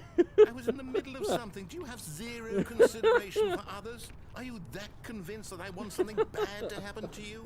Why, I don't know how to convince you of this, but I really do want to help you, to show you something beautiful. Look, let me prove it. Let me prove that I'm on your Danger side. everywhere. Give me a chance. This is one of the best story games out there, and it's so rewatchable as well, so it's easy for people to watch other people watch it. Yeah, yeah, absolutely. Okay. Danger, yes. Warning, do not stand on this side of fence. Oh, darn it, I want to go stand in front of it for longer. See if Now that would do listen something. carefully, this is Ah, important. red and the blue pill. Stanley walked through the red door. All right, what do we do? Red or blue? Red pill, blue pill. Is there anything we can explore over here? Fragile upside down. Blue! All right. Aha, perhaps you misunderstood. Stanley walked through the red door. I still don't think we're communicating properly. Stanley walked through the red door. Ha, there's the blue door. All right, fine, go ahead, Stanley. You want to know so badly what's out there? You want to find out what lies at the end of this road you've chosen? Well, don't let me stop you. You see? There's nothing here. I haven't even finished building this section of the map because you were never supposed to be here in the first place. Broken rooms, exposed developer textures. Is this what you had wanted? Was it worth ruining the entire story I had written out specifically for you? Do you not think I put a lot of time into that? Because I did. Every And in the end, it was DM all for nothing, ever. Because this is what you wanted to see. Help me here, Stanley. Help elucidate these strange and unknowable desires of yours. What would have made this game better? What did you want to see? Vehicles? Skill trees? Work with me. You've given me absolutely nothing so far. Tell you what. Let me take a... And that feels like a developer screaming at the market. Like, just like, what do you want to play? Just let me know. What do you actually want to experience? Stab in the dark at a new design, and you can give me some feedback. There we Hey, go. Daniel The Pancake. third Good to option. see ya. This Thank already you. feels leaps ahead of where we were before. Go ahead, Stanley. Take it for a spin. There's still textures. All right, what do we do? The handle is broken off of the door. Wow, look at the door. Look how wood it is. Can I get a level up for that? All right, 1, 2, or 3. Interesting spacing, actually. We've got door 1 way far apart from door 2 and door 3. Oh, because this was the middle, right? So I'm kind of curious. Let's stand in the middle of this doorway and see what the center is. Yeah, it feels like this door is closer to the player than that door, and I think that's the door that you're originally supposed to go through, so they kind of subtly, just through a slight misalignment, seem to direct the player towards the contrarian route. That's interesting. 3, adventure. I like the thought the developer had to plan stuff, then had to plan for when that got interrupted and that got interrupted and so on. Yes. Okay, I'm going to stop you there. Now, tell me about your experience with this new version. Would you say that the game benefited from allowing you more choices? Feel free to be honest. I'm looking for some real critical feedback here. Okay. I'll let you guys decide which number to vote. While you're voting and deciding which number to vote for, this is terrible, terrible testing practice. You never say, please rate your experience on a scale of 1 to 5, because that doesn't mean anything. First off, is 1 the lowest or is 5 the highest? Second off, my 4 may be someone else's 2, right? These are bad metrics. Be honest, Foxy. No, 6, -1, 1, 1, 1, 7. Okay. I think we're going 1. I think that's the winning vote.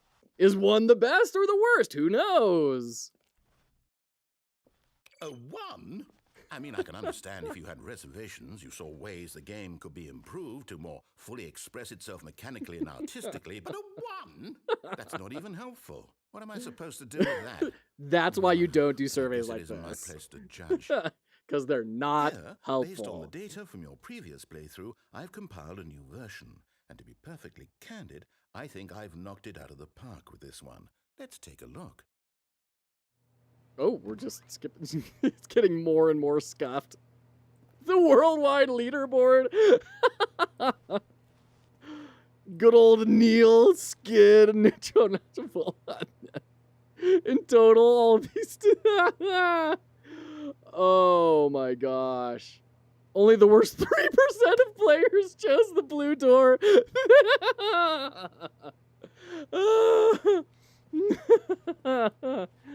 Oh my gosh. Super Now, hilarious. Would you say that competitive leaderboard helped you feel motivated to keep walking through doors? Oh. Again, honest answers, please. Wow. Okay, so Hidao, yes, you're right. Rate and rank are key words, but the thing is, you're forcing the person to take that initiative.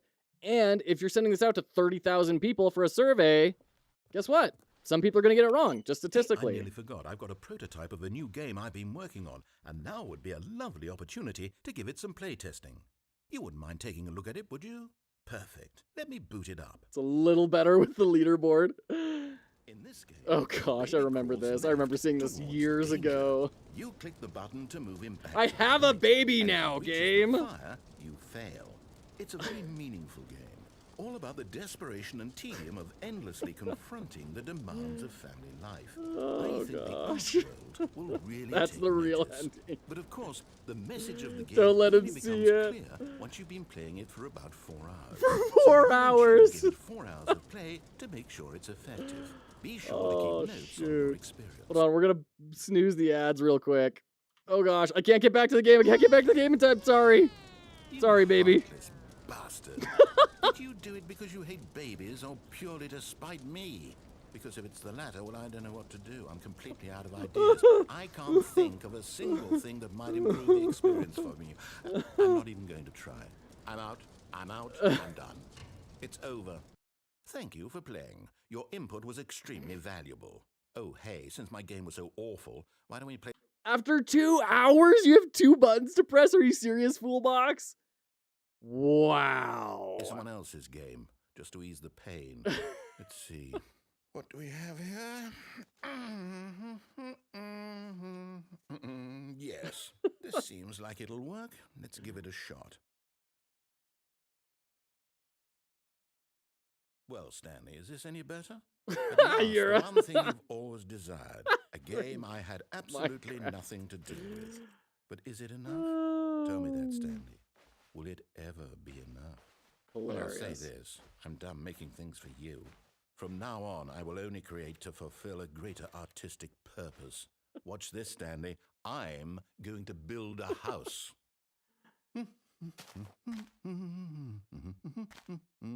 This will go here, no, here, and then.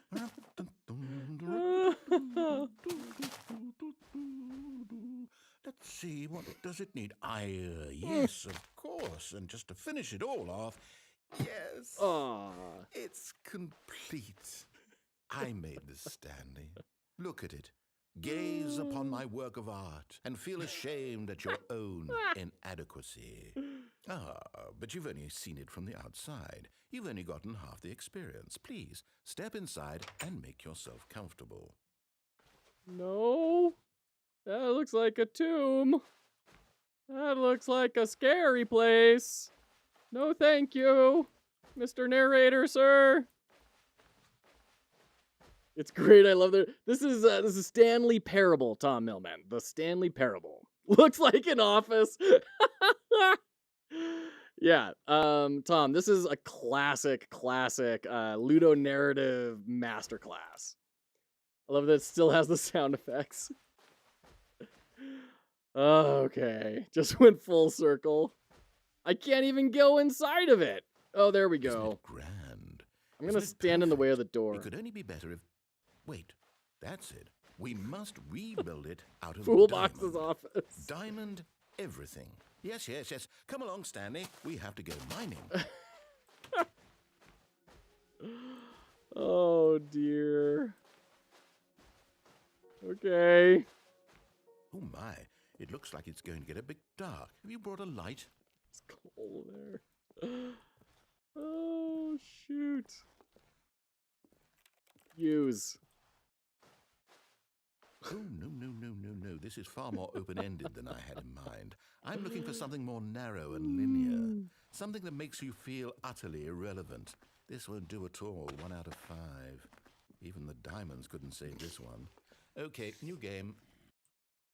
Was that a spider that I heard? Me when I die, so I decided to go into creative to rebuild it out of diamonds. Oh, and we go... Yes! I don't even know what this game is, but I love it. You, trapped in a glass box with no way out, listening to me talk. Oh, it's inspired. Shoot. I couldn't have done it any better myself. What is this game even supposed to be? I can't figure it out. Okay, now I'm curious. Let's go find out what the hell this is. Oh my gosh. Amazing. Oh, it's a puzzle. Critical thinking. I know, Stanley. right, Foolbox? Your forte. Oh. Like, it's not even, like... Genius. Let go. Let go. There we go. Like, it's got the logo. This isn't, like, approximate. This is exact. I think that's plenty. I really don't I mean, care it's much to see you satirical. stumble through any more of these games, and I highly doubt you're any one.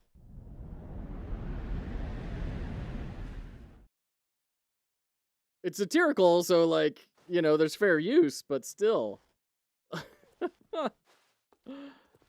Hilarious that they knew people were going to draw that comparison to Portal, right? Valenier, good to see ya. Hello, we're doing an analysis of Stanley Parable. Welcome on in. Good to see ya. Oh dear. I don't think fair use allows you to just copy texture and assets. I mean, it's a good question. I don't know what the details of that are. Oh, okay. We have ads starting in a minute. And now I feel lost, right? Because I have different options available to me and no narrator telling me where I'm supposed to go. We're going full, like, back rooms sort of territory here. Oh, it's so dark. I can't see anything. Okay. The original back room, yeah. These are all Half-Life textures? Really? Wow. Good catch.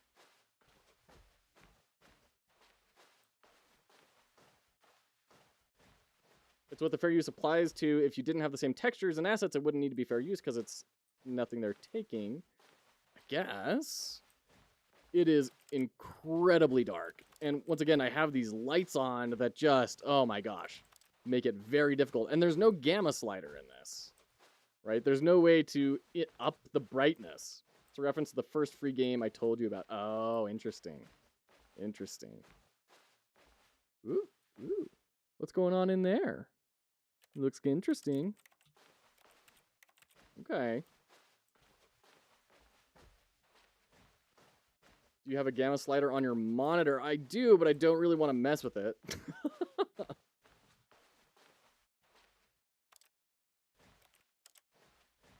Okay.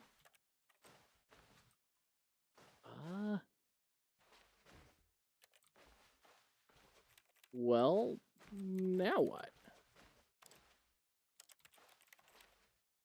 It's not Minecraft or Portal in their entireties. Yeah, I think that's part of what makes it fair use. Okay, we got ads. We'll be right back.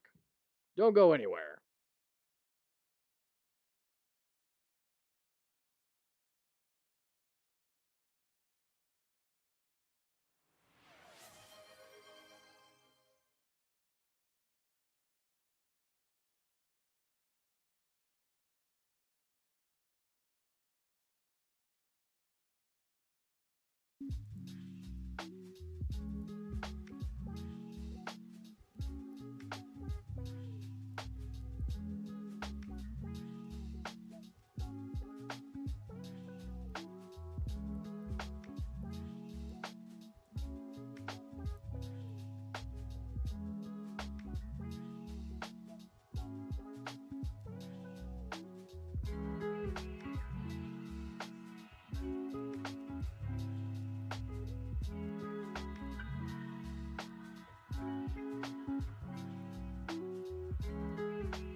Okay, welcome back. Welcome back.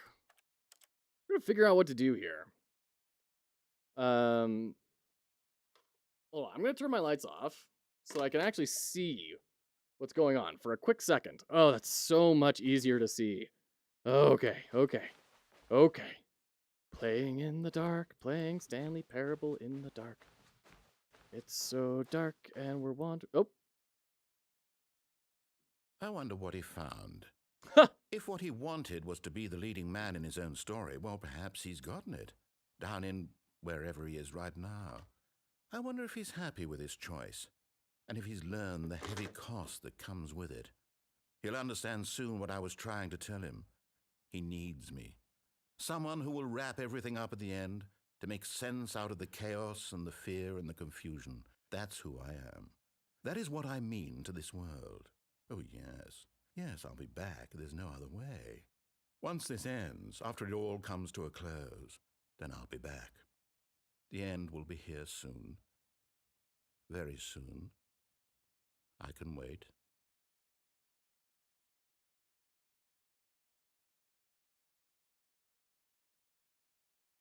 There you go. Thanks for looking that up, Foolbox. Appreciate it. But Stanley simply couldn't handle the pressure. Oh my gosh. What if he had to make a decision? There you go. There you go. That's Stanley Parable. Lot of stuff to pick apart in that. I mean, it really is a masterclass. I mean, it is a classic for a reason. It took the world by storm when it first launched, because it was such a departure from what people expected for games, especially back then, and really opened people's eyes as to what the medium could be. And I think we saw just a very small slice of that today. So definitely check out Stanley Parable. I mean, it's absolutely incredible.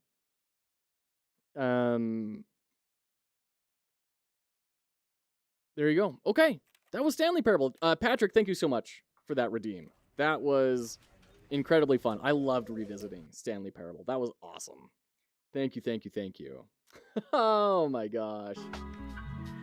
Incredible.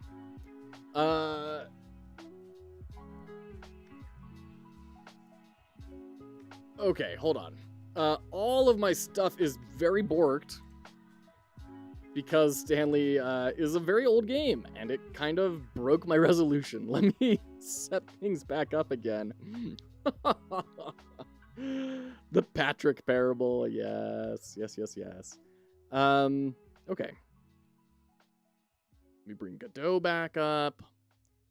Can we choose any game to analyze, or does it need to be in your Steam library? So there's two different rewards there's a bunch of different game analysis redeems. Analyzing a random game does not need to be in my Steam library. Analyze a random game in my Steam library. Obviously, we're picking from my library. We've got, I need to reorder these. Goodness, I thought I was going to reorder them according to point cost. I don't think it is, though. Analyze any game will be anything. I'll pick it up. If you've been around for 10,000 points and you want to spend all those points to see me analyze something, we'll pick it up. It is by point cost? Oh, it's not doing that for me. Weird. Oh, now it is. Weird. I don't know. It was weird. Analyze bridge game. Yeah, absolutely. And Tom, we do that for free for you. Yeah. Hope that clears it up, Godot. If that's the case, analyze Microsoft Flight Simulator with all DLCs. Ah, see, there's the ticket. I reserve the right to reject anything for any reason, including if it's like, get the Hyper Collector's Edition or something, or you have to get all the DLC. Like, no, one game. Just when you have new options, it shows new ones first. Oh, okay, interesting. Got it. You have 43,000 points. Let me use them. Yeah, wow. 43,000 points, Tom. Jeez. All right. 20,000. Oh boy. We may need to crank it up 30K here. Oh boy. I work with you a lot. I can tell. I appreciate that. Appreciate the support. Add a hat. You got it, Daniel.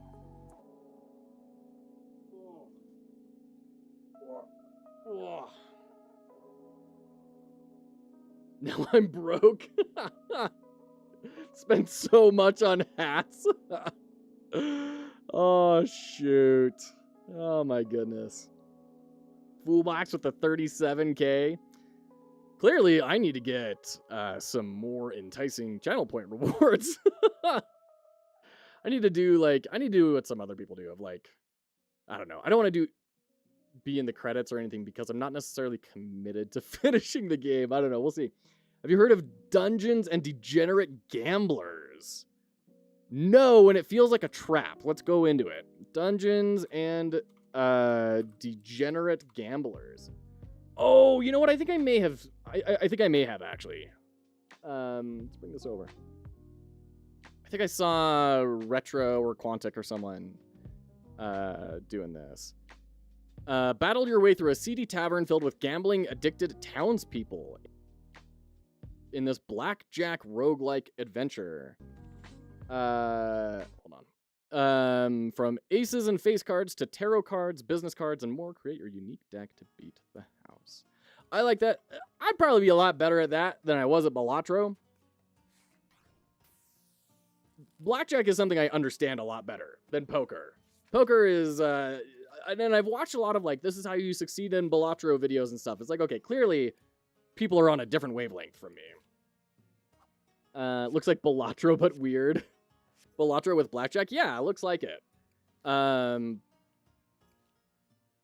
They even have tarot cards. That's hilarious.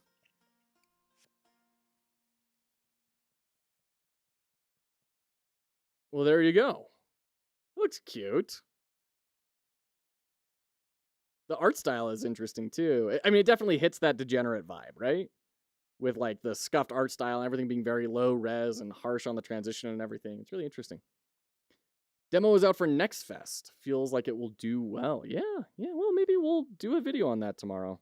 I'm trying to do a video every day of some sort of analysis on YouTube. And That's starting today. So we put one out. I also need to go check out the Wild Frost update because it's a big update. So, oh, rad. The new video has a 0.2% click-through rate. Hilarious. I throw the YouTube algorithm so many curveballs by changing up my content all the time. Oh boy. Okay.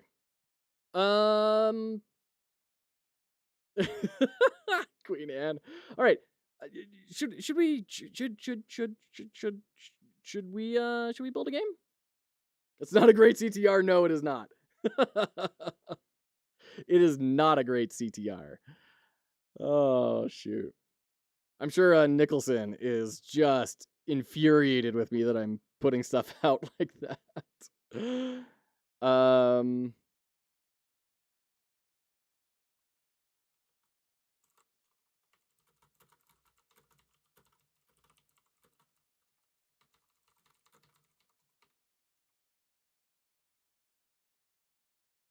Heard this Overload game involves balls in a box. Yeah, should we do the Overload game? Should we do it? Should we do the thing? Say the thing, Bart. All right. Take care, Foolbucks. Foolbucks, your TikTok account got banned? What? All right, that's a conversation for another day. I gotta learn the story behind that. Okay. So this is where we're at.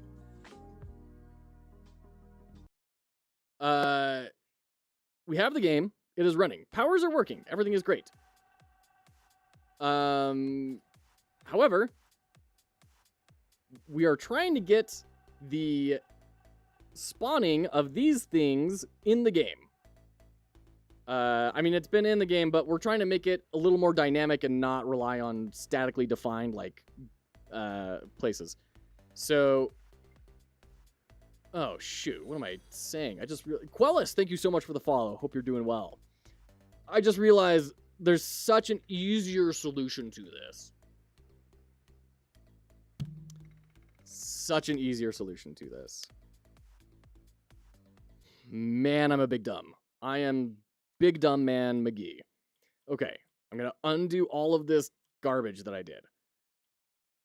I'm going to undo all of it. Okay. I'm going to add some markers. And I'll just place those. I'll just place them in places that make interesting puzzles. And then we just get a random marker. This is the solution. Not only is it going to be a billion times easier to build, it's also going to be a lot more tight of an experience because I can decide where these markers go. I'm a giant dum-dum. Why didn't I think of this before? Okay. What's your opinion on having a music bot where you can cue songs for the stream? I'd be fine with that as long as the music that gets queued up is non-copyright music. Then I'd be perfectly fine with it. It's midnight, must leave you be. Thank you for what you're doing, and I hope that the Fox Hollow Games channel will see many more successes in the future. Have a nice stream, dude. Take care. Can't wait to lurk for another couple hours tomorrow. Tablet, thank you for being here. Thank you for hanging out. It's a pleasure to have you, as always. Truly, thank you for being here. Doing well, thanks. Glad to hear it. Glad to hear it, Quellis. Balatro is both a fun game and my candidate for most overhyped game of the year. Yeah, Ben Will, I really... I mean, I'm not going to say I bounced off of it, because I definitely played a lot of it. But it never really clicked for me. I beat one run, and then I was like, that was it. I got it. Even though, like, I totally understand why people really enjoy it, something about it just didn't work for me. I don't know why. It didn't grok in my brain well enough. Okay.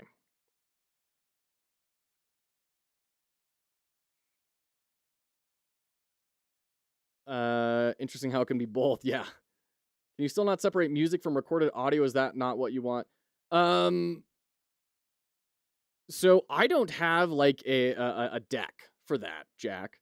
So the only thing that's coming through right now is the desktop audio. I don't have a way to like split that out. Non-copyright. Womp womp. The patch killed Balatro for you. Oh, interesting. Am I a big poker person, Risky Biscuit? You did not see the Balatro stream when we did that. No. I think I have played 3 hands of poker in my life. But it was interesting because I was able to approach it from a completely distanced perspective. Whereas most people had this really strong cultural root in there, like it was absent for me. And so it was kind of like Pokemon, when we did Poke Rogue. All of these hidden rules I did not know. So I think that's why it didn't quite latch for me. And it was a super fascinating experience kind of going through that and being able to see, oh, this game is like, I mean, of course it's very well made, right? It wouldn't be doing as well if it weren't as well made. But also it's applying the von Restorff effect like super heavily, right? It's taking big advantage of that. In case you don't know what the von Restorff effect is, let me look this up. Von Restorff effect. Here we go. A phenomenon of memory in which noticeably different things are more likely to be recalled than common things. Oh, hold on. Let me go to the browser. Noticeably different things are more likely to be recalled than common things. So you take an airplane and you paint it like an orca. Now people remember you. You take a billboard and you make it look like it's getting painted on. More memorable, right? So it's this familiar thing that gets an unfamiliar twist. And that's what Balatro really, really applied. Because poker's a huge deal. People play poker. Lots of people are very deep into poker. So getting that thing and then putting that little twist on it, market explosion, right? Huge market applications. Hold on, let me go back to Godot. There we go. So that's probably why. Exactly, yeah. We can set you up with OBS. I can split audio channels, so VOD will get the audio channel without the music? Really? I thought you need like a deck for that. I thought you need like an audio deck. It's smart to make a complex deck building game that's built on the back of a game that most people already understand. Yeah, Tomato, 100%. It's also a big struggle for me because like there's a lot of really cool like dungeon crawlers and stuff that use poker as a mechanic and all sorts of like there's a really cool board game poker mechanic western. What was it called? Boomtown. Yes, it was Boomtown.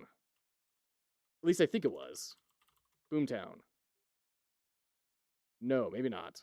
Oh boy, don't Amazon search Boomtown. Wasn't Western Legends? I mean, I guess that would also work, but yeah, there's this like big, intense dungeon crawl game that people really love, and it's got poker as the main mechanic, and it's really impenetrable for me. I can't really do it. So, there you go. Okay. Back to Godot.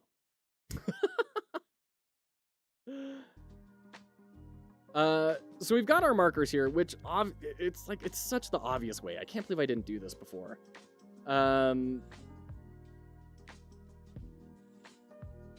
Let's copy these and paste, bring them out, and then, oh, hold on, no.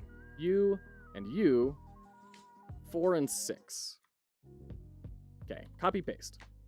There we go. Now we have 3 different rows of markers. Easy. I'm gonna rename these to be a little easier, though. Marker 2, marker 3, and then we don't have to do any of this random nonsense. I was trying to do like I looked at the navigation server last night and I was like, this seems really cool and something I should learn someday, but I do have constraints. I'd like to get this built at some point. I can't keep taking detours on all these cool things I want to learn. I have to make do with what I have. So I was thinking of doing the whole, like, pick a random coordinate and then see if that overlaps the shape. But this is way better. This is going to be so much faster and better, and it's a little more tailor-made. It's going to feel more intentional. Random is easy? You would think so. I mean, it's easy. This was easy, right? This was easy, but it's not flexible at all, right? So I can't do that. if I'm going to have different background shapes that are irregular and everything, it's not going to work. Send you a quick short showing how to split audio. Oh, Tom, you are a champ. Thank you. I'll take a look at that after the stream. Thank you, thank you, thank you.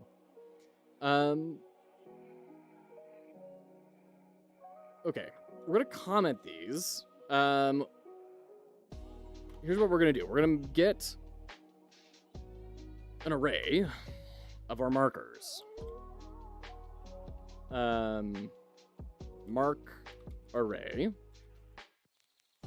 Well, let's just do markers. Equals $sign marker 1, $sign marker 2, $sign marker 3, $sign marker 4. Oh boy. So how's your day going? There's 6. Okay, we can do this faster. Oops.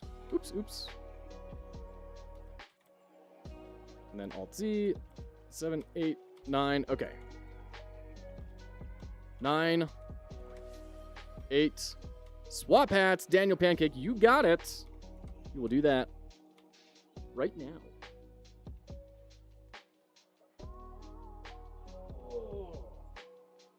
Here we go. Just grab them from the left and drag them in. That would have been too smart, Foolbox. We don't do that here. No, thank you. Got a new phone case for my new phone because my last one broke on Friday. Oh, I'm sorry it broke. But, hope it's being fun. Get a new phone case. Okay, so we have markers. We're now going to say variable random marker equals markers dot get random. Ooh. What is the, pick random. There we go. Okay. And then we're going to delete this. We don't need this anymore. That was my whole, like, you know, try and have a flag to say if it's overlapping, and if not, then change it. And then we're just going to change this to be random marker dot global position. In fact, we don't even need to do that. We can just do global position equals. Should we see if that works? I think that's going to be 8 trillion times better and easier. Just trying to help you learn ways to work faster. Yes, I appreciate that, Poolbox. Oh, and I need to adjust this. Gosh, what even node is this? It's a Polygon 2D. Polygon 2D. Okay. Oops. Yeah, we don't need a full screen. Screen broke, but the weird thing is that it didn't break it on anything. Oh, interesting. I was getting pretty annoyed with the new input system integration today. There's a lot of cool things, but also lots of new edge cases. Is this an update for Unity, Risky Biscuit? Gotta prep for a dev meeting. Catch you later. Thanks so much, Queen Anne. Thanks for hanging out today. I appreciate ya. Good luck with your meeting. Getting very close to my defense and graduation, but the future is very murky for me. Not sure what I'll do in regards of employment. Yeah, I can't even imagine, Alex. I'm sure that you're not alone in that, right? I'm sure that's something your entire generation is facing over there right now.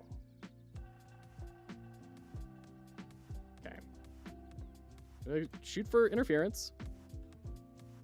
Come on. Yes, good. Good. Okay, it's working. Kalu Kalay. Frabjous Day. Love it. Let's do the same thing with the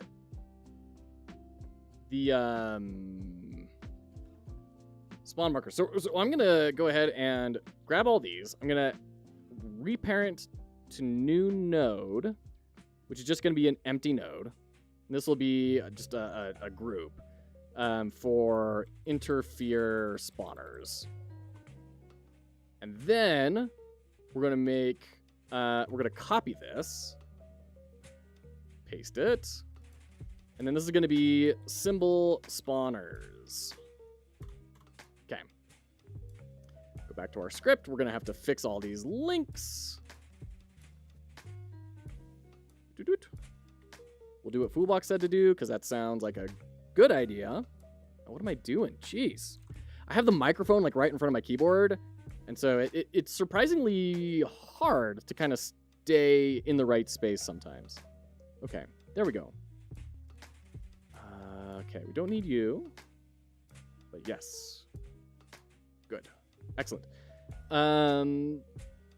It was introduced years ago, but I was procrastinating hooking it up. It's nice in that users can easily rebind their keys with it, but also annoying in that the flow it uses causes odd things like instantly closing the window you opened. Ah, that's interesting. I'd kind of expect more than that from Unity. I'm not gonna lie. Okay. We're gonna nuke this random X. We don't need that anymore. And then we don't need these. We're just going to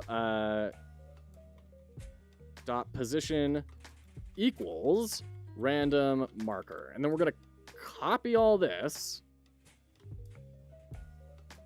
Boop. Delete all of this. Grab all of these markers, drag them in. And then we should be good to go once we reorder these things. So 1, 2, 3. Can I do tab? No, dang. I was hoping for a quicker way to reorder this all. 5, 6, 7, 8. This is going to be too short. We're going to have to redistance these. Okay, we're going to put 9 right over there. And then we can slide things over a smidge.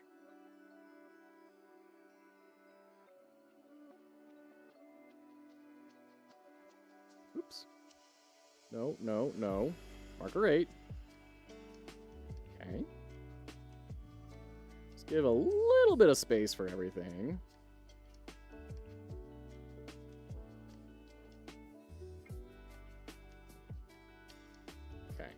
I mean, that's not great. I'd love for those to be like actually aligned in a way, but we'll deal with it later. Darn. Oh, right. We need to do dot position. Okay. Same. I'm trying to learn more back-end dev stuff, but I don't really know how to go. How to go from here because I'm studying maths and I don't want to go into research and I can't really get a job. No one's gonna want me coding as a part-time intern. I'm confused about that, Jack. How do you mean? Since the same key that opens the window also closes it, so if you don't approach it carefully, it closes right away. Got it. Got it. Got it. Okay. So why are we spawning things so strangely?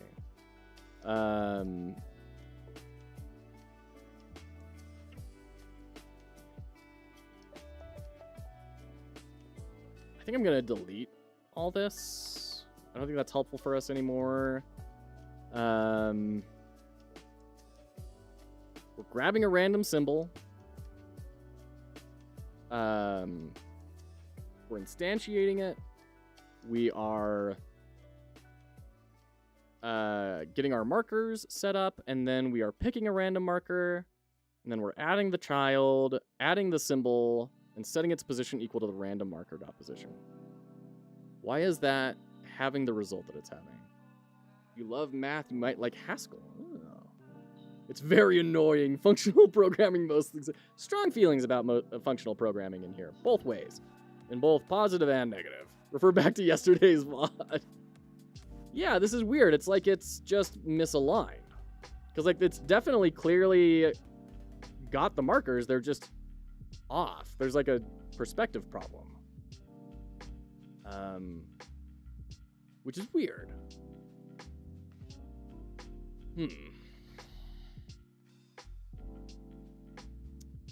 Why would that be? I mean, it's not because they're out of the viewport, right? I mean, that wouldn't cause any problems.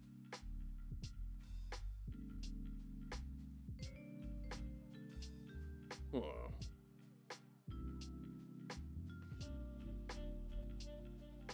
I'm very confuzzled.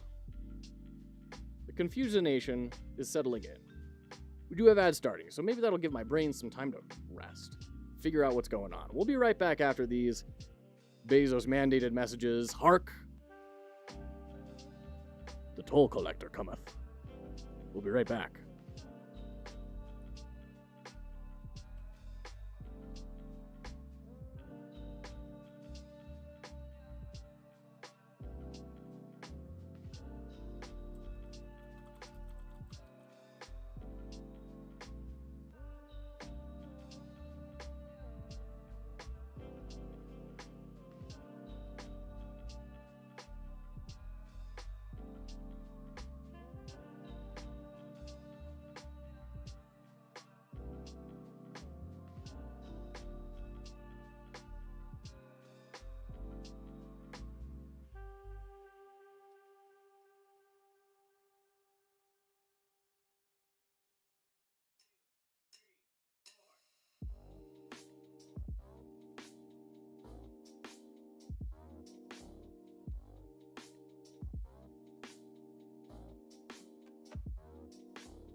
Okay, welcome on in. Good to have you all back.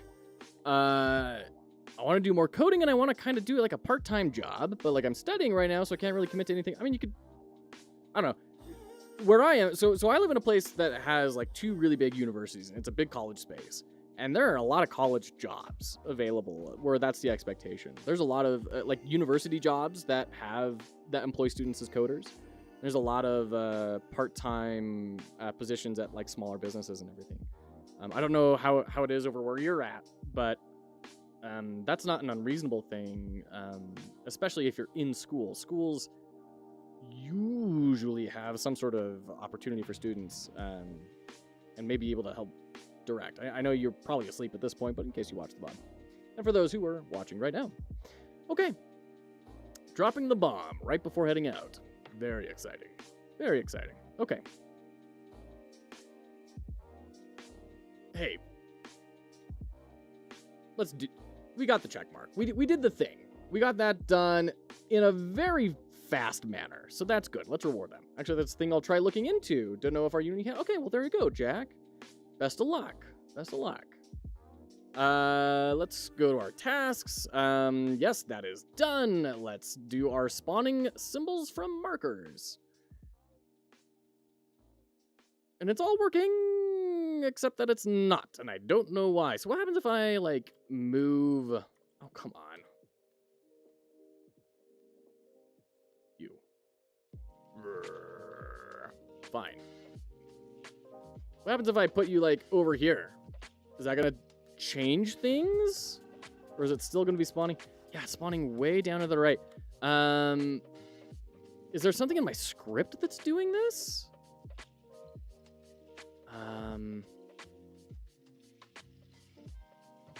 Because I know we were doing this, right? We were setting the Y at a negative 150.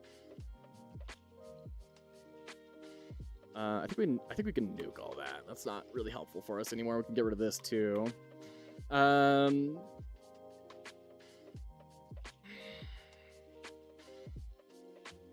What happens if we move it like way up high? Are we going to get stuff like up here now? Yes. It's just off. So for some reason, this is not the actual position that these markers are getting rendered in, which is super weird because the other markers for interference are working just fine. Ooh, hold on. There we go. There was a typo there. Like, oh, goodness.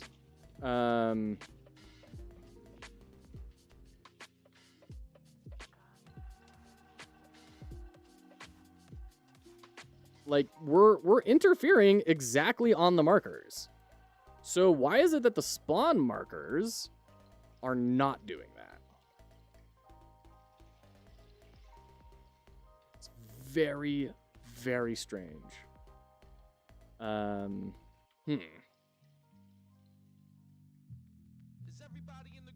it's like, it's the same code even, you know? We're getting the marker array, we're picking a random marker, we're creating...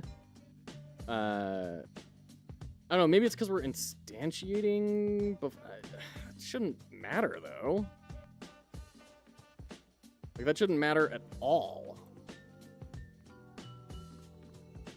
And it's not like...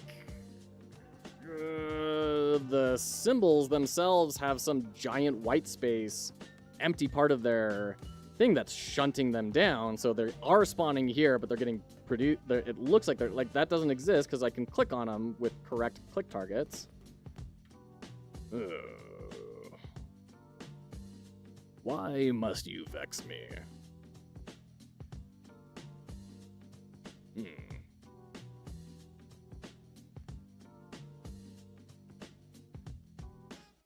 And it's clearly finding the markers. They're going to the right place. It's just the right place is the wrong place. Let's try something here. We're gonna do print marker, and we're gonna do string random marker. We're gonna do print marker position, string random marker dot position.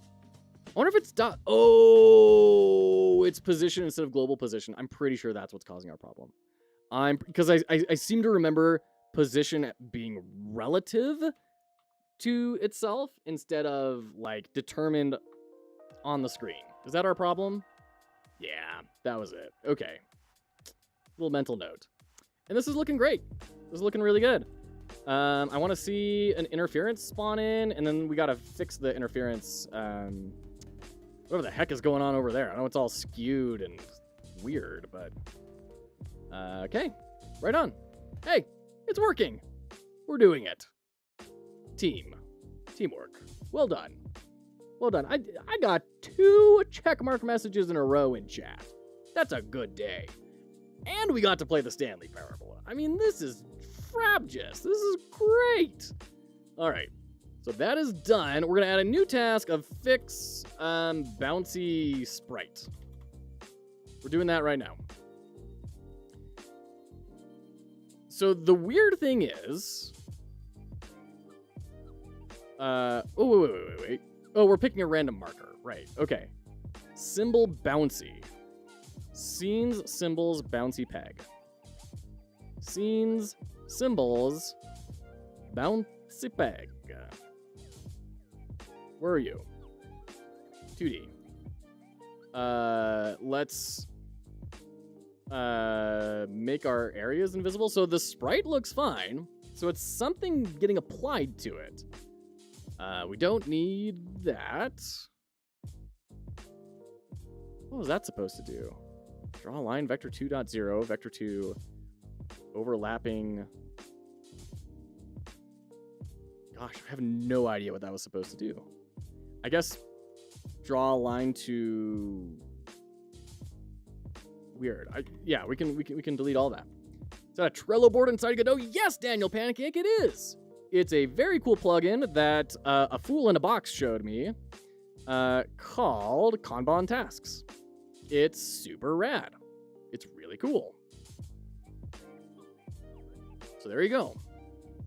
Let's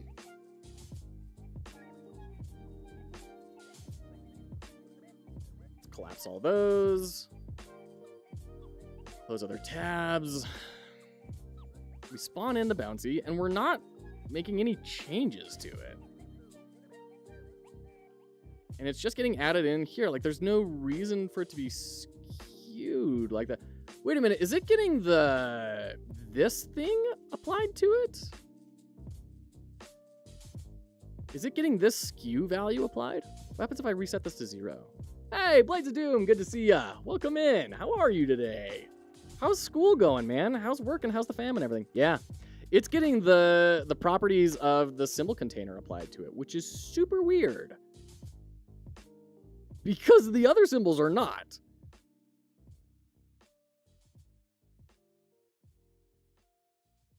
This is very strange. Why are you inheriting the transform from your parent?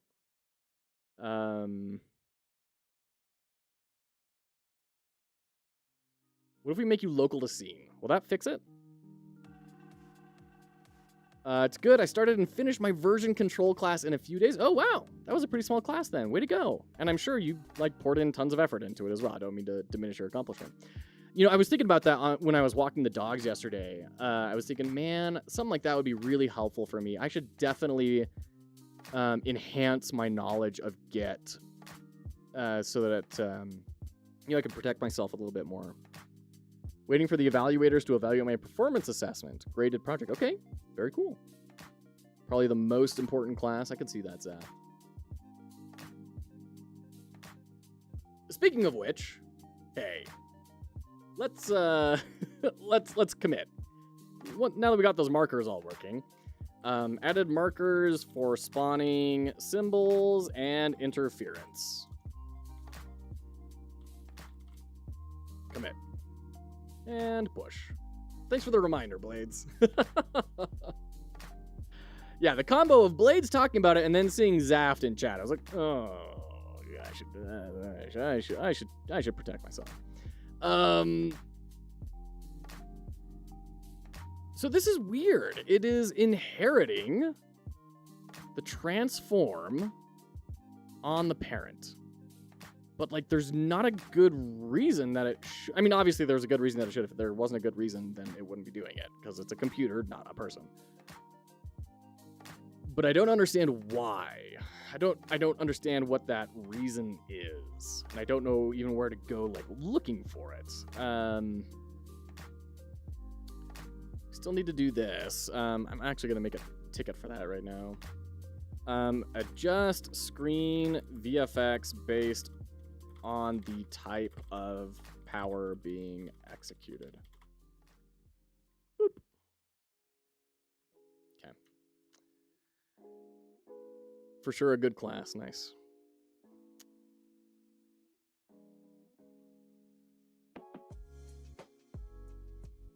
There we go.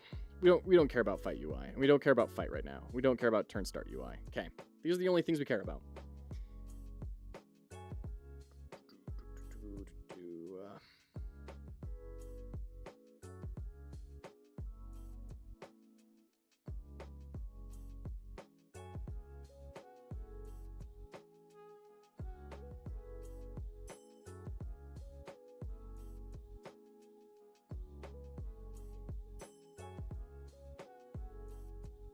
Ah, there it is.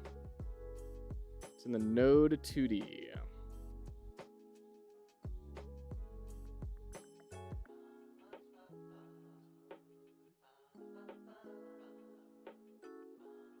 So how do we make this unique to this node?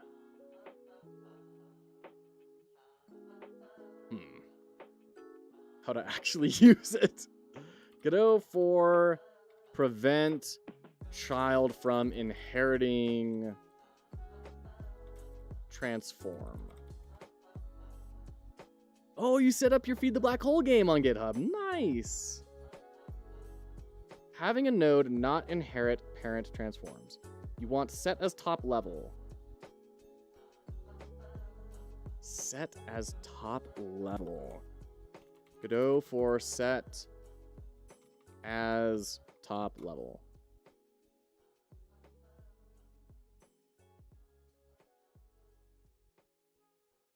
It's a property defined on the canvas item. Top level on. Oh, okay. If true, this canvas item will not inherit its transform from parent canvas items. Its draw order will also be changed to make it draw on top of other canvas items that do not have top level set to true. This is a very weird parameter. Will effectively act as if it was placed as a child of a bare node. Okay. Well, that's definitely what we want. So how do I do that in code? Because we need to put it right here. Top level is a checkbox in the inspector, I believe. It makes it a control, essentially. There you go. There you go.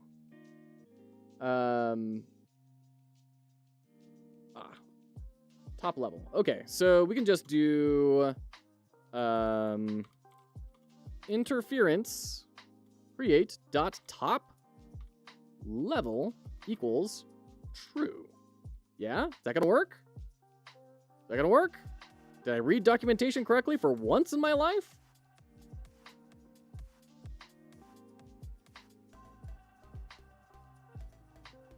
No.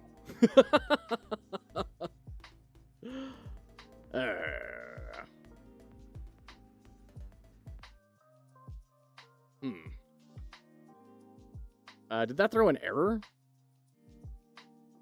Not really.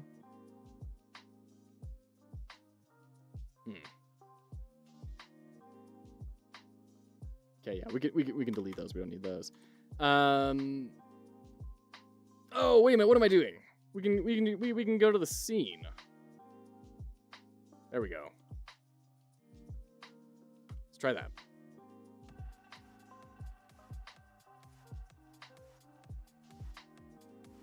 See, now it's not spawning it in. Now that it's a top level thing, this is really weird. Let's delete that. Maybe that line was causing problems?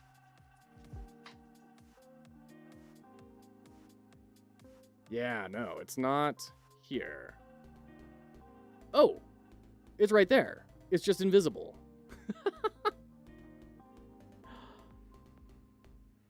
Okay.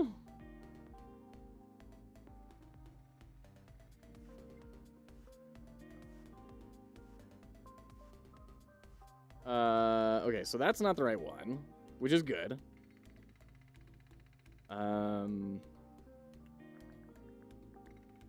Symbol container.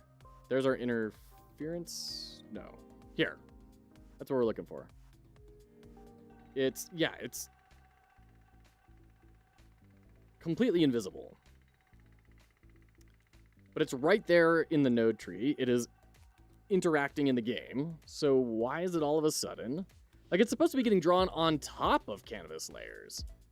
Why is that being so strange? Like, what happens if I put top level onto that? Ah, see, now I put top level on this and it's also gone. Oh. So top level is making stuff disappear. If true, this canvas item will not inherit its transform. It will also be changed to make it draw on top of other canvas items that do not have top level set to true. Canvas item will effectively act as if it was placed as a child of a bare node. One of my classes says I can expect to spend 30 to 40 hours on the course content, so that's basically one work week. Per week? I had a couple of classes like that, and I thought that was, well, I don't know. Like that, assuming it actually was like that. Total. Okay, total. That's much more reasonable. I had a couple of classes where people said, like, yeah, you're going to expect to spend 20 to 50 hours a week on this course. I'm like, screw you. That's different. That's like 2 courses then. No, I don't have time to do a full-time, like, get off your high horse, professor, or whoever made this curriculum. It can't be that way. You need to break this up more. Give me a break. Oh my gosh. Yeah, that would drive me up the wall when there were courses that seemed to pretend like they were the only thing in that student's life. Like, nah, dog, like I just got married, I got jobs, I'm not having any time to spend with my wife, let alone like try and figure out how to get us out of my parents' basement. Like, I don't have time to spend 50 hours on your course this week. Sorry, I'm gonna take shortcuts. This is not gonna work. So top level is making things completely invisible, which seems like the opposite of what it should be doing. It should be bringing it to the front, right? Go for top level invisible. I only spend like 20 hours a week doing school. Yeah, for real. I am not seeing a lot of people having the same problem that I am having, which is frustrating. That tells me there's like something in the way that I've set this up that is incorrect. If I turn top level off for the bouncy peg, is it going to appear?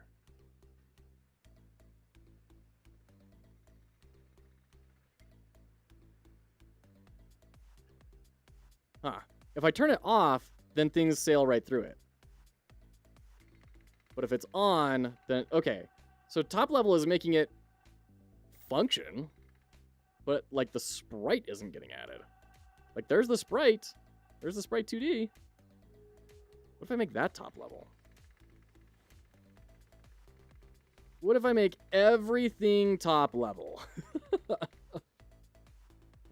And then I turn it off? No, yeah, okay. This is really, really weird. Huh.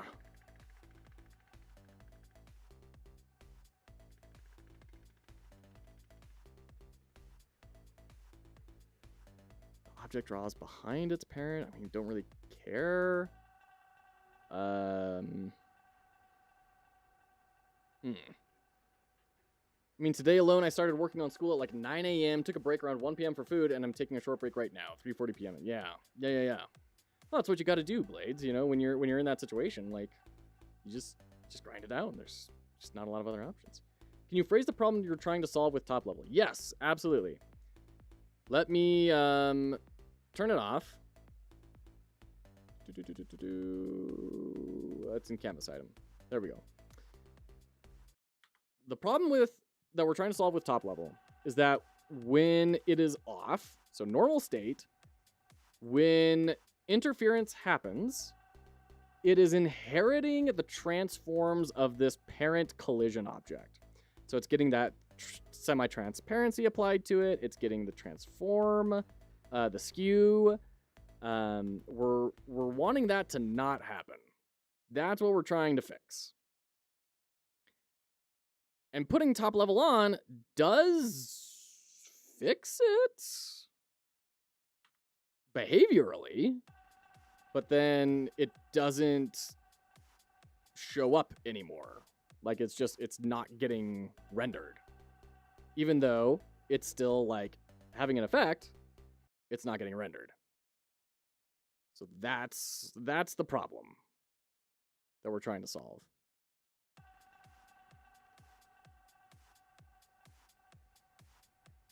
And what's weird is that when I have top level on the bouncy peg scene area, or static body 2D, the one that I've manually spawned in works fine.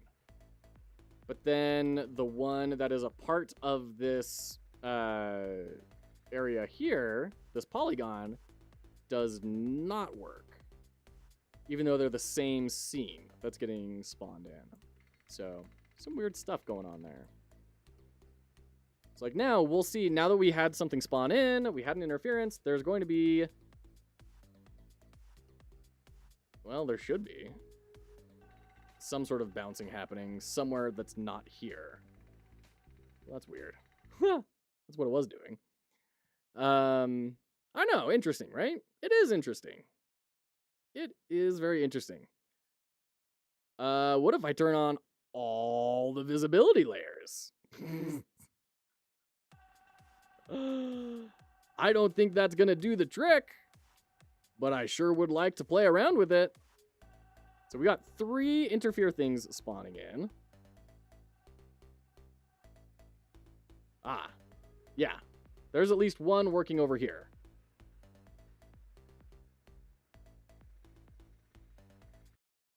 Can you try to also change the order with top level on? Yeah. Let's set this to like 999. As all good Z indexes are set. Yeah, still not displaying. And let's double check that this is what is happening.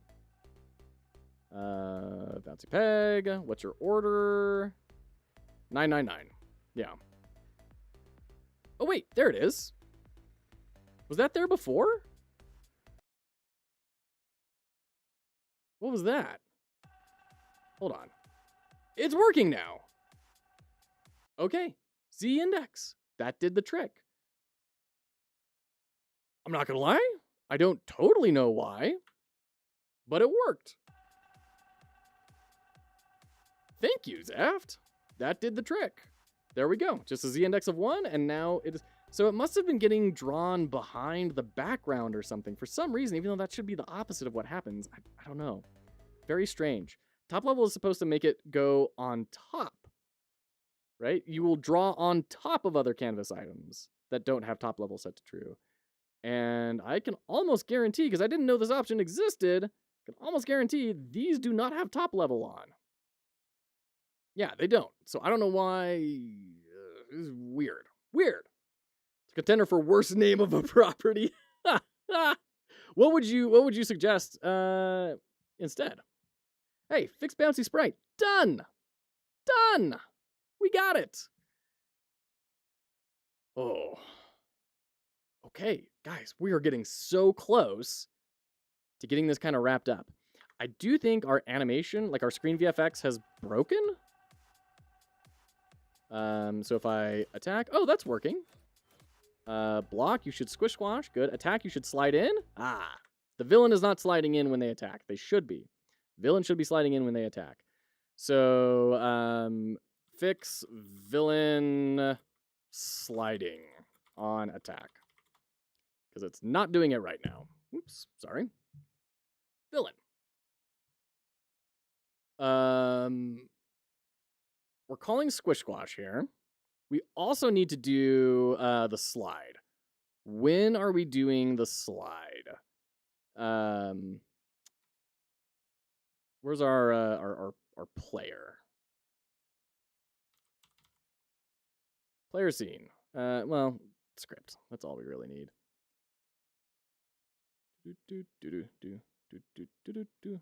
Aha, right there. Animation player.play attack slide. Villain parent. In attack, you're also going to do that. Is that going to be enough? Debuff, debuff, buff, block, attack. Yes, great. All right, I love it when it's an easy fix. Wait, hold on. Did that actually subtract our health?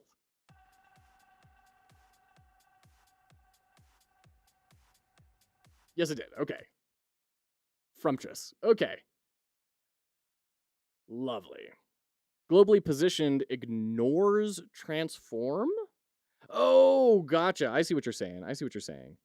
Yeah, but it does both of those things, which is weird. You know, it feels like those should be different properties. Personally, my go-to way of avoiding those problems is to have the parent scene have buckets for spawn stuff instead of having deeply nested code hierarchies. Parent scene have buckets for spawn stuff instead of having deeply nested node hierarchies. Do you mean like having like these, like the symbol spawners, and then, you know, each of these is a bucket that it gets spawned into instead of being spawned into just the raw thing? Is that kind of what you're referring to? Okay. Let's tackle this one. Let's get unique VFX based on the type of power being executed. It's not crazy important right now necessarily. I just want to do it. I just want to do it because it's really bugging me. And I think this is going to be pretty easy now that we have our villain resource set up. So, also, is this happening? Is screen VFX even happening? I don't think we're doing our screen shake anymore. No, screen VFX is not getting called. We have ads starting up in just a second. We'll be right back in. Abo, hello, welcome in. We're going into ads right now. I'm so sorry, but can't wait to catch up with you so soon as they're done. Welcome in. It's good to see ya. Yeah, screen VFX. Okay. Weird. Villain attack. Is villain attack not getting called? Is it not getting emitted? It's probably not getting emitted, is it? Signal bus dot villain attack dot emit. Fingers crossed. Ah, boo! All right. We're going into ads starting any second now. And we'll take a look at all this. There we go. There are the ads. We'll be right back.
Wow!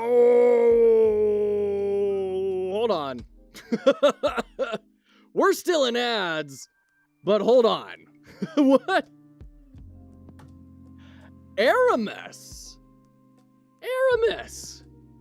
You wild individual, you. Hello, welcome in, Raiders. Aramis, thank you so much for being here and for the follow and for the raid. Cyrenix, thank you for the follow. Aramis, I can't wait to hear all about the stream, and if you got a raid and run, I totally get it. That's why we raid.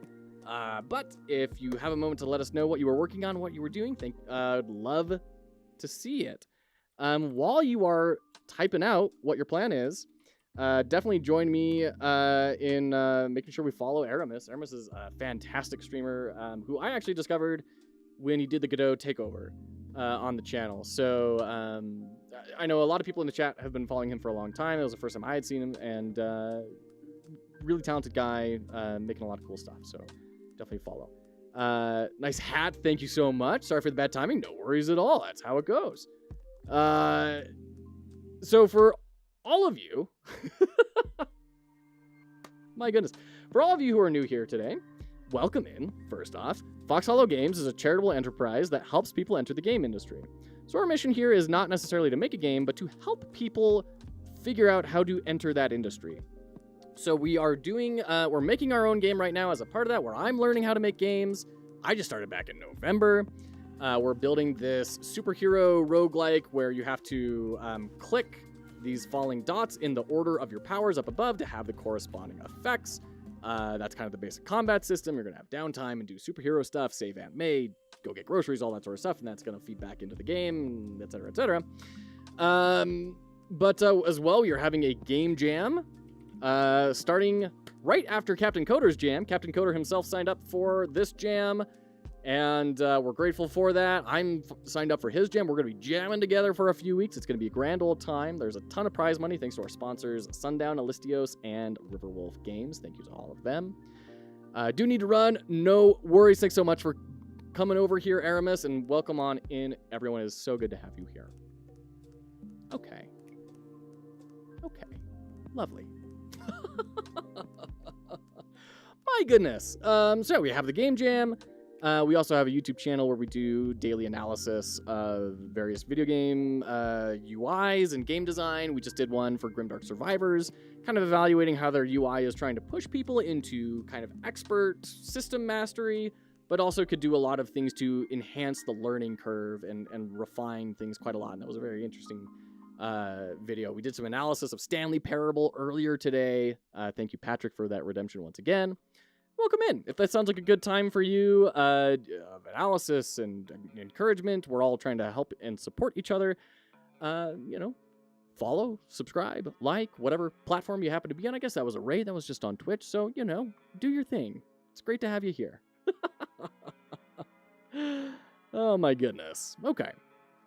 So what we're trying to do right now, Grainstack Dev, thank you so much for the follow. And by the way, if anyone's working on any projects, feel free to share them. I have a spreadsheet where I keep track of what everyone is working on in the community, and I love adding to it. I love knowing what the game name is, what it's about, what is the engine, when did you last tell me about it, any links if you have them, and I try and keep notes because my memory isn't as good as I would like to be able to remember people. So there you go. John Nova, thank you as well for the follow. Appreciate you. Thank you for being here.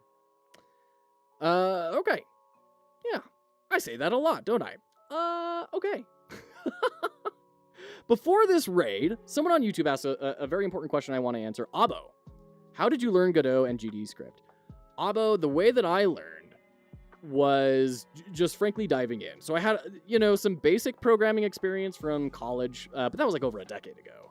I've been a product designer for over 10 years, and so I've been pretty distant from the programming world. So came back in, I started learning GameMaker, and that kind of got me back into a lot of programming fundamentals. And then for our very first game jam, I wanted to build it in Godot, so I just started learning Godot. It was kind of taking a lot of that knowledge that had built up and doing a lot of tutorials for GameMaker and building a lot of just little projects here and there of trying to figure out how would I build these different mechanics, taking that knowledge into Godot, and then having chat berate/instruct me until I got a project completed, which is actually this project right now, Overload, and that we're continuing on.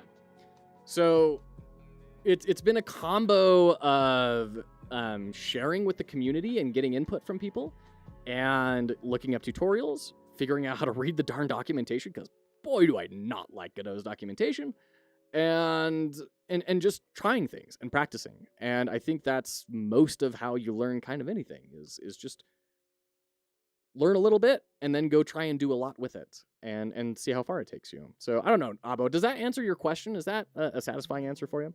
John Novo, cool hat. Thank you so much. I am wearing 2 hats currently.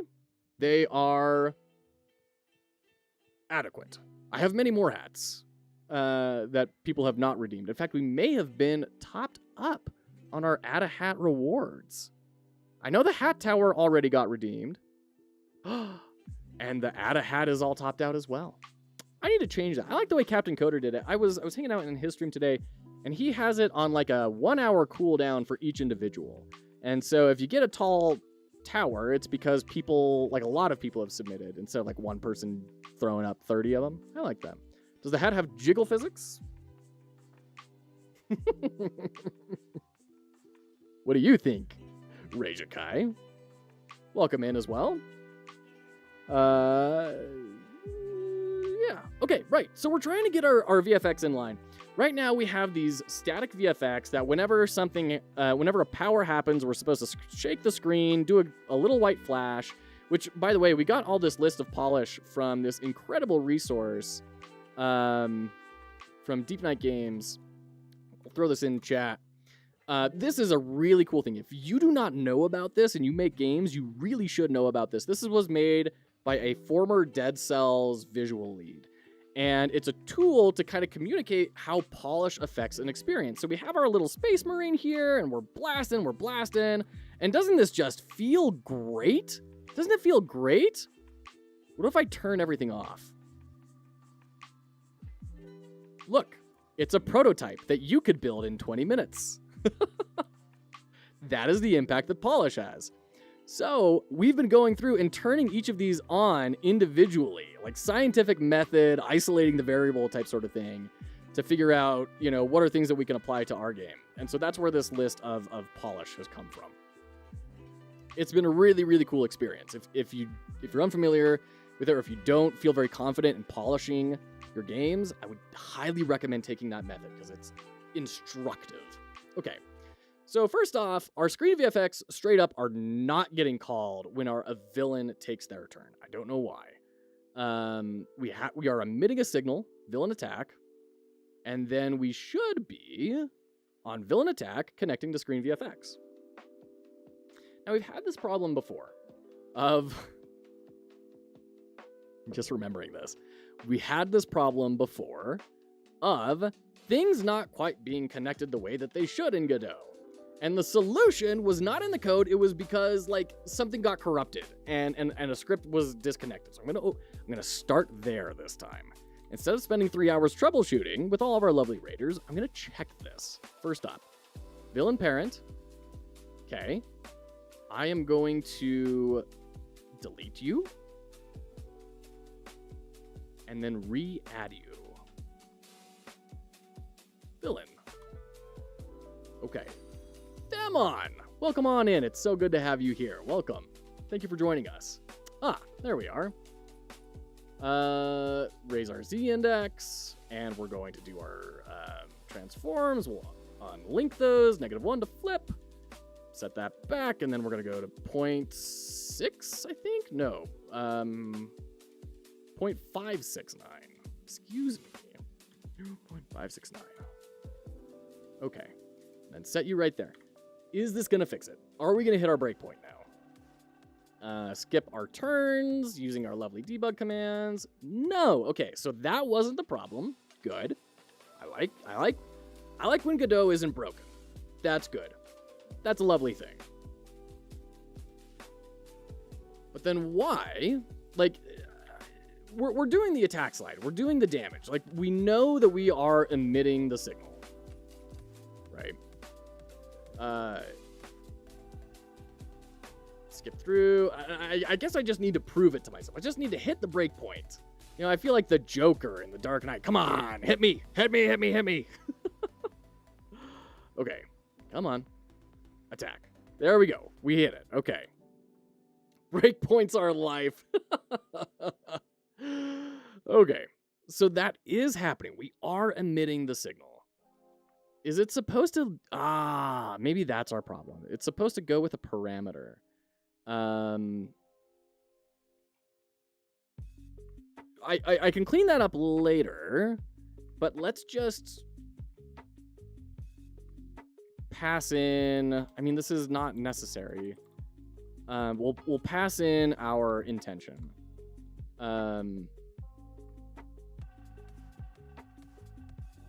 That may break things, actually, now that I think about it. But let's take a look. Hey, we made it! That was our problem. Okay, so we weren't passing in a parameter. That was our problem. Okay. Lovely jubbly. I am going to take off this breakpoint. And we're going to just observe what happens here. Okay. Animation player.play. Full screen flash. Where are we here? We're in the main scene. Right here. Fight scene. .tscn. Oh. Where's animation player? Where are we declaring this? Screen flash / animation player. Is that in existence?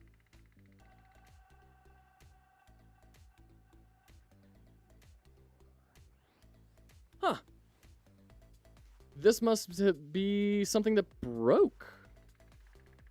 Yeah, we may need to rebuild this. We had a big corruption. We had a big GitHub problem where I renamed files to be lowercase instead of uppercase to follow the style guide, because I built this before I really knew anything about Godot. So I renamed it to follow the style guide, and then that broke and corrupted everything. And I did a git push, and it just obliterated things. So we had to restore back. I'm wondering if this was a casualty of that. So let's go ahead and redo that. Case changes in Windows. Yeah, Zaft. It was gnarly. It was hours. Sir Alex Grimm jumped on a Discord call with me and like for actual hours that evening helped me reset to an earlier point. Caused me physical pain to even hear that. Yeah, it was brutal. It was very brutal. And like going into the scene code and manually making sure that all of the file connections were correct didn't change anything. It was still just broken. Super hyper broken. So there you go. What do we do here? We just need to rebuild this. Rebuild screen flash. And I think that's what this canvas layer is. I think that's what that was supposed to be. We're going to do screen flash, and then we are going to add a child node of animation player. And what is the animation that we're playing there? It is full screen flash. Okay. We're going to add a new animation. This is going to be full screen flash. And it's going to be for like 0.3, I think is what we originally did. 0.03. Not 0.03. What am I doing? 0.3. A third a second. Not a third of a tenth of a second. A 30th of a second. No. We're going to go here. We're going to go to screen flash. We're going to grab our... Man,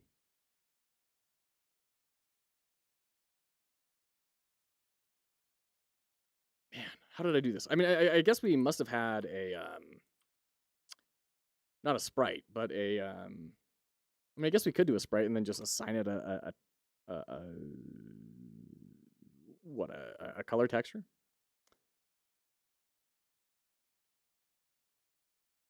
New viewport texture?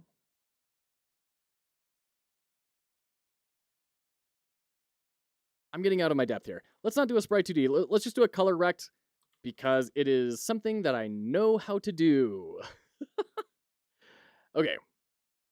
Let's look at 2D. Scale this up. There we go. Fantastic. We're going to change its opacity to 0. Keyframe. Yes, create new track for color. And then we're going to go 2/3 of the way in. We're going to set this to not full opacity. We'll go 200. So it's like pretty opaque. Pretty opaque. Key. And then go back down to 3. We're going to go back down to 0 opacity. All right. There we go. Let's see if that is going to do the trick. Okay. I can no longer click on anything.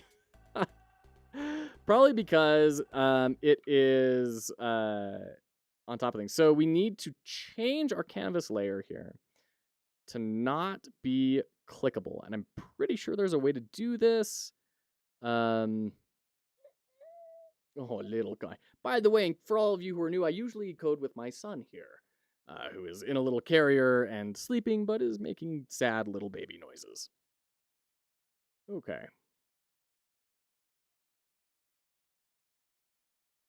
If we take you down one, I don't know. I feel like that's gonna mess things up if we change your layer. There's a way to make canvas layers not clickable, right? Like that's a thing. Mouse, filter, ignore. Let's try that. Maybe if we do it on the color rect, there we go. The color rect fixed it. So we're gonna do that. Okay, so the animation player did not run. It's a bummer. I believe it's in the color rect, something like filter mouse. Thank you, Zaft. Appreciate it. Animation player, which is in screen flash / animation player. So that is right. And then we're doing .play full screen flash. Can I play this? Yeah, so it should be working.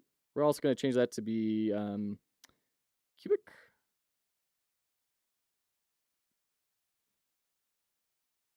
Yeah, okay.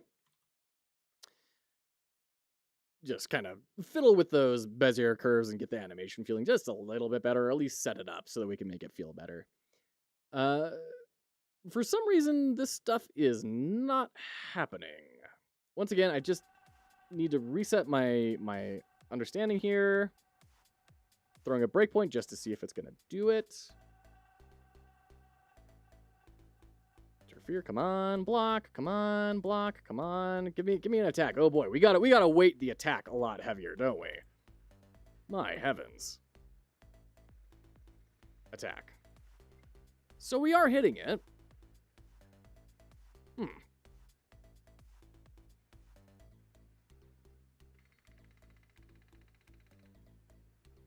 This is strange.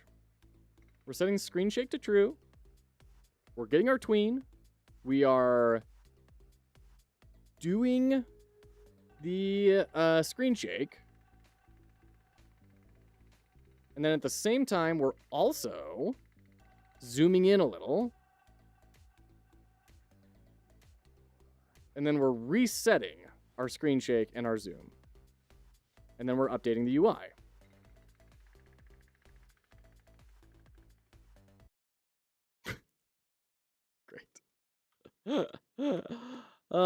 Okay, so we've verified the code is running. But for some reason, it is not taking place. Did I see us? Yeah, I think we are getting a screen shake, right? Yeah, we're totally getting a screen shake in the zoom. That is 100% working. Do you get errors in the output? No. I mean, there are errors, but it's not relevant. You know what? I need to I need to get rid of some of these old debug commands. We don't really need these anymore. Actor data. Actor data. We can get rid of these prints. Okay. That should clean things up a lot. Fight UI script on line 61. Man, I love print debug. This is just the coolest freaking thing. I love that. Oh my goodness.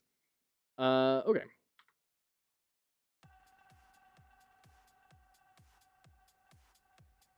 So the good thing is we are getting the screen shake and we're getting the zoom, but we're not getting the white flash, right? If we go here, no white flash, no white flash. So the animation player isn't quite running correctly, but we know that it works because we hit play here in the fight scene. Oh. It's in the fight UI. Well, of course it's in the fight UI and not in the fight scene. Of course. So, okay, let me delete that. We're going to go to our fight UI. Okay, I got way discombobulated. This is on me. Screen flash / animation player is right there. We are referencing it. We hit play. It's not doing anything. Oh. Oh, because this is set to be... What? Okay. Okay. Well, that's not quite there. Let's change this to cubic once again, just to kind of like get it feeling better. Turn on loop so I can debug this a little bit better.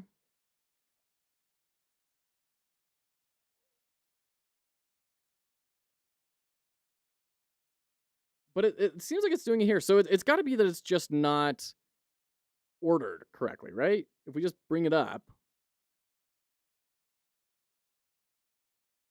No. Oh wait, oh, damn. Stop. Is that getting keyed? No, it's not. It's not getting keyed. It's not getting keyed. Okay.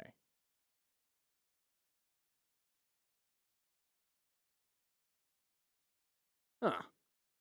Interesting. Is it the modulate? Ah, there we go. Woo, that's really, really fast. Let's extend that out a little bit. Let's take it to 0.3 and then drag this out a little. I don't know. That felt a little too much to me. And that might be too slow. Let's take it to 0.2. Let's split the difference. We'll take this to like 0.14 and then drag you down.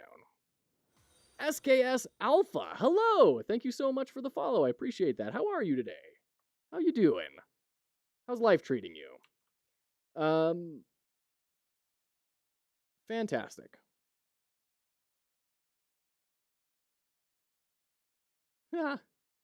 Okay. I think this is gonna work now. I think it's gonna work. Let's check it out. Let's check it. Got debuff. Come on, give me an attack. Come on, hit me. Here we go. Okay, great. But it is set to loop. Let's get rid of that.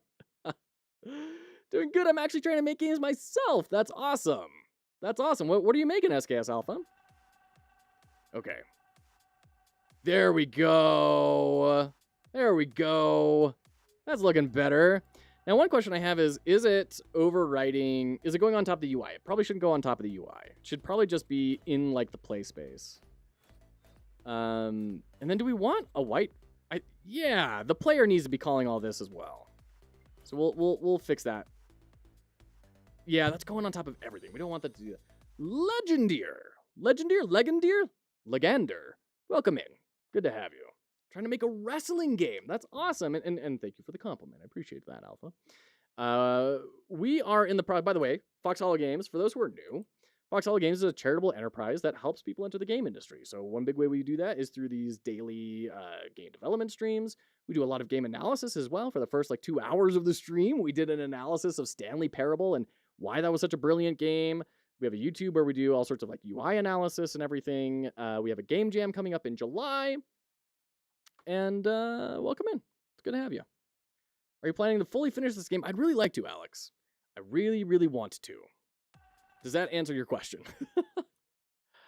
The future is a little bit hazy for this, simply because I don't know what Fox Hollow Games is going to look like in 6 months to a year from now. I do really feel like I need to have... Okay, so it is behind the UI. Okay, that's good. I do feel like I need to get something published. Because eventually, the route that this whole experience is going to go is having cohorts of people who are looking to transition their careers into the video game industry. And we bring them on, we hire them full-time salaried, and we work with them for 3 to 6 months to publish a very small game on Steam. Smaller than this one. This one is already a little bit bigger than it should be. So if we're going to be able to do that, then I need to have a couple of games under my belt, right? That makes sense to me. Okay. Hey, we got the screen flash working. That's good. That's good. So now we can actually go through and make this a little more dynamic. Oh, no, wait. The player needs to call it too. Villain damage emit. Okay, yeah. We need to make a new signal for this because we are hijacking a bunch of things. So signal screen VFX. And it won't take anything in our fight UI. We're just, instead of being villain attack, we're going to say screen VFX. And then the villain, instead of admitting that you're doing the attack, although you should also do that, just in case, we are going to do screen VFX signal. So many signals. There's got to be a better way of doing this, but it's the way I know how to do right now. So that's what we're going to do. So now we can do signal bus dot screen VFX dot emit. Right? And now it should work whenever we do a brawl, right?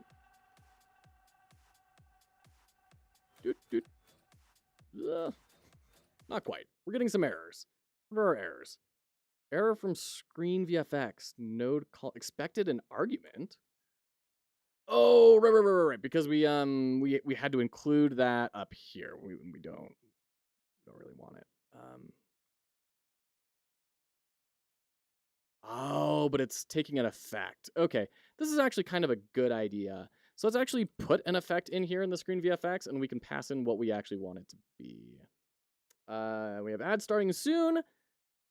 Just starting to learn game dev. I finished Bracky's Godot tutorial. Oh, very cool. I have yet to check his stuff out, but I hear it's very good. Started a Flappy Bird clone. That's awesome. Taking on game design in college in September, so hopefully my game can become a reality. That's so cool. Alpha, congrats. That's very cool. I'm not a game designer by trade. I am a product designer for the past 10 years, though. Worked in all sorts of things like pharmaceutical robotics, insurance, all sorts of crazy things, helping people do their jobs better. And so now I've been applying that to game design. So I'm kind of coming at it from like this other direction. But that's super cool, Alpha. I can't wait to see how that goes for you. I'm wishing you all the best. Okay.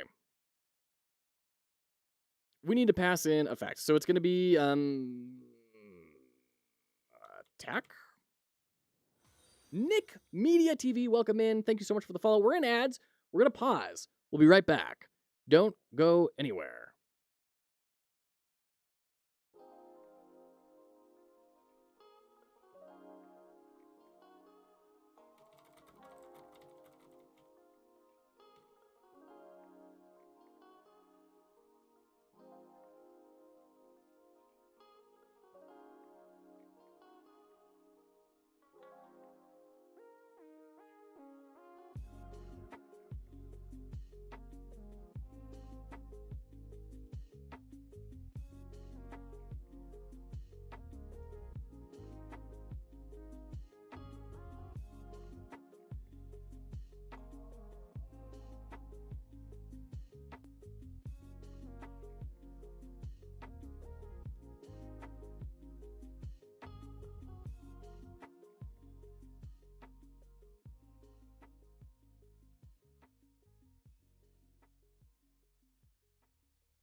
Welcome back in. It is so good to have you all here. Thank you for hanging out with us. As promised, we did pause. We are at our screen VFX. We need to make sure we're passing in the effects now. Villain parent, so you need to pass in attack as whoops. An attack as well.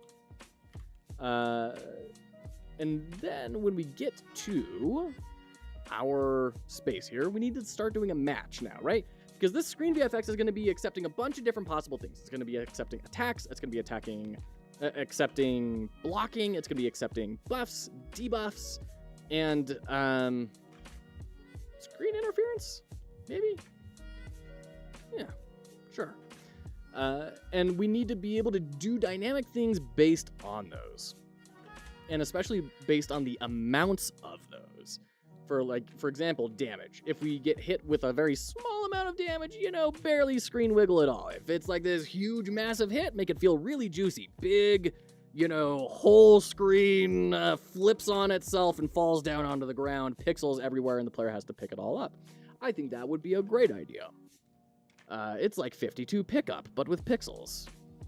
I am the youngest of my siblings. I never got to do 52 pickup, except for on the side that's not fun.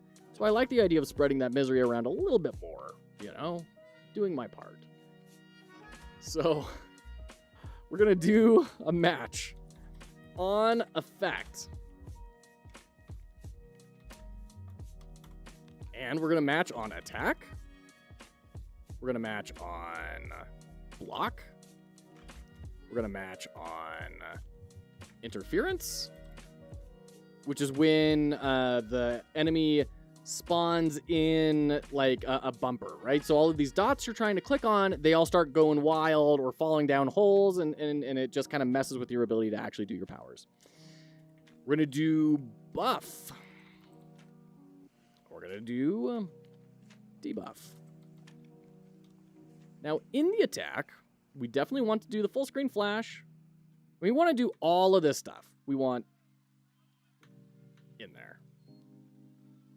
I can see we're going to be doing a lot of duplication in here. Maybe we keep it, though. I've never used Godot, but I'm using GDevelop 5 to make a shooter alongside the wrestling game I'm going to try out Godot, though. Very cool, Alpha. That sounds awesome.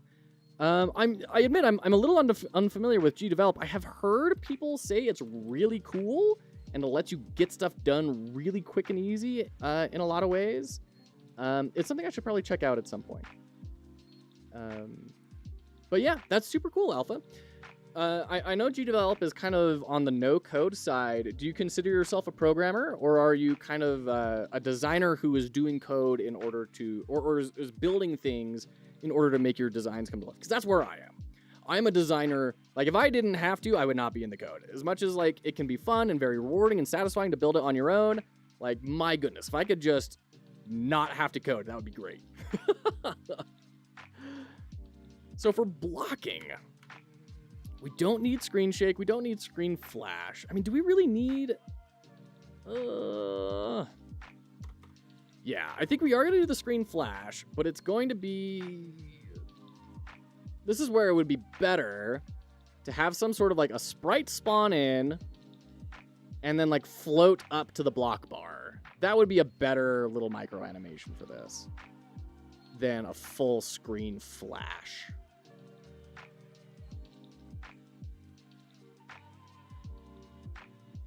Yeah, I don't think we're gonna do it that way. No screen flash. Do we want tweens? Do we want screen shake or zooming? You know what? We could zoom in on the block. We could do a little tiny zoom into the UI. That could be a good little touch. So we're gonna change our offset. We're not gonna do anything with the offset. We're just going to zoom in a little bit. And this is zoom amount. So I guess we do need the offset because we're going to offset it to up to the UI. More designer than a coder. I like GDevelop since it's quite simple like Scratch. There you go. There you go. You know, a lot of people will kind of poo-poo not coding, but like, I don't think there's any reason for that. It's all about finding the right tool for the right job, right? So if I want to make a board game, I am not going to code anything. And that does not make it less of a game, right? So if you have a tool that's going to get what you need done and it's going to do it quicker and easier, then absolutely go for that. If you have long-term goals of wanting to be able to program, then okay, maybe those tools are not going to advance you towards your long-term goals, but they could still advance you towards your short-term. Like, there's reasons to do things in a less than, you know, hardcore sort of way, you know? I don't think I've ever seen anyone code a game in binary, is what I'm saying. Okay. So we're going to offset up to the top of the UI. So our... Ooh. I'm going to throw in some values here and just see how that affects things. Perfect. Let me set all this in real quick.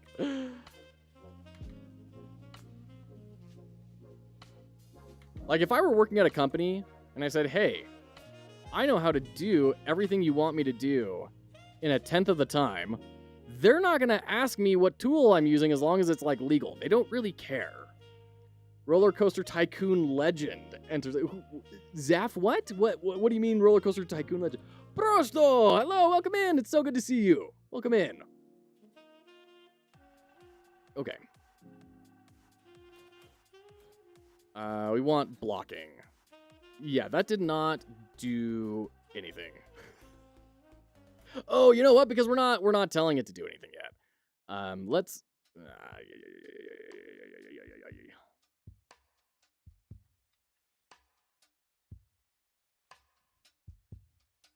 Okay.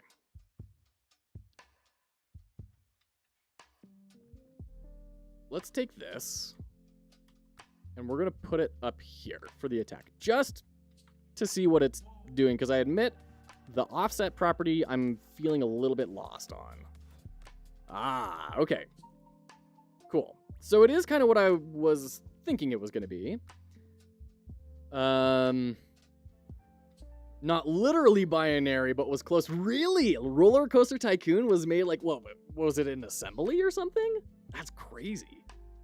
Those olden days, man. They were cowboys. You know, they were just doing whatever they wanted. Should I spend all of my channel points, Blades? That's a question only you can answer, my friend. That's a question only you can answer. Now, if you're going to do that, I'm assuming you're going to do like an analyze a game thing. I want to let you know we're actually going to be wrapping up here soon. So if you do the analysis, we'll tackle it next time I see you in chat. Okay? That's how that's going to work. So we do want to move a little bit on the X. We also really want to move on the Y. We want to go up to like, I don't know, -50. I'm just playing around with values to see kind of how it feels. And then the zoom, we're going to do...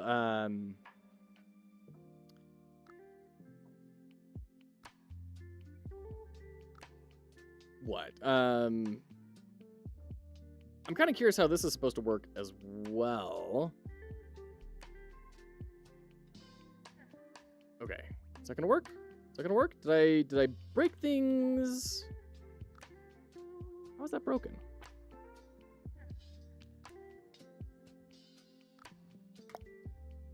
Shouldn't that work? Get rid of that, maybe? What are my parentheses even doing right now?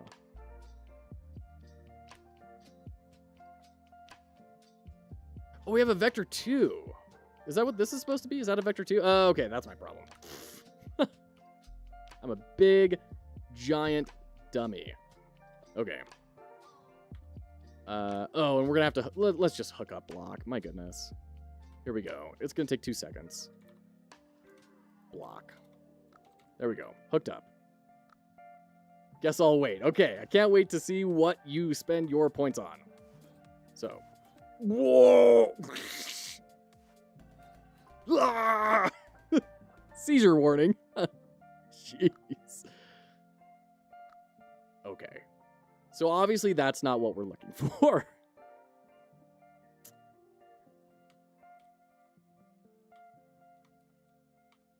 Let's try that. How's it going? Have we made a lot of progress? Yeah, we've made a lot of progress, Prosto. We got our VFX working again. We have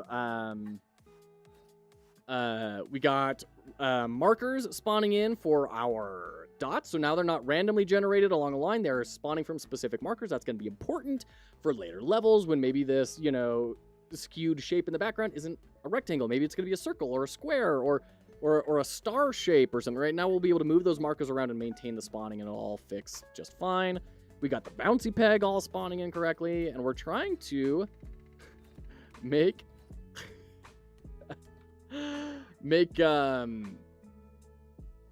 our VFX unique for each different type of thing that is happening. I don't think we're doing the right thing here. I don't think we want the offset. I don't think we want the zoom. I do think it would be good to have the label for the block to kind of swell and go back, right? I think that's what we're going to shift to. So instead of camera 2D, we're going to be hitting...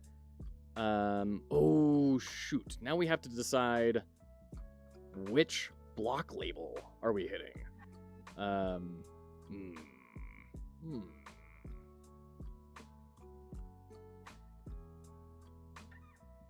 What's the best way to organize that?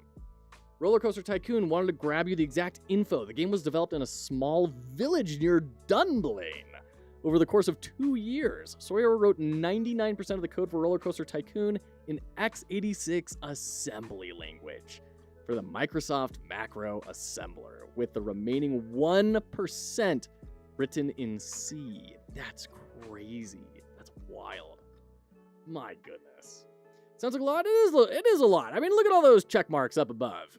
Look at all these tasks we've been cruising our way through today. It's been lovely. It's been great.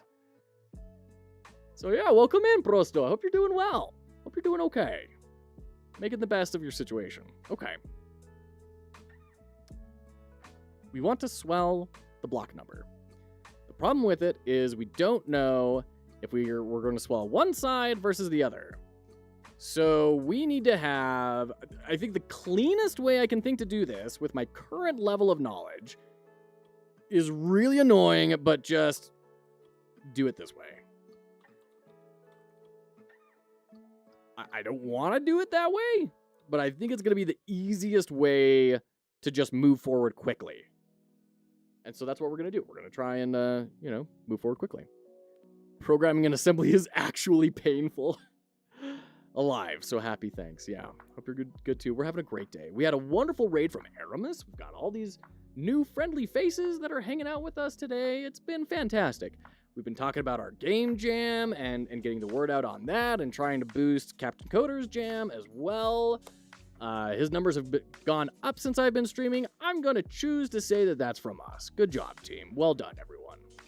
You quite literally manipulate memory cells and you only have simple mathematical operators and the ability to move values in cells. Oh my goodness. Wow. That's crazy. I've done enough with memory pointers in C++ to know that that's just wild. That's crazy pants. Okay, so we have block, player. We're going to tween off of player, block label. And we're going to offset by like 3? Just to kind of like scrunch it down a little bit, right? And then we're not going to do zoom, but we are going to do scale. And that will just scale up a little bit. And then we're just going to reset them. Scale goes here. Let's see if that works.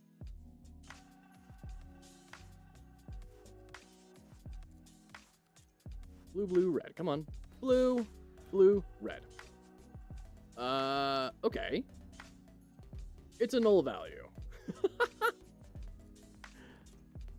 Okay.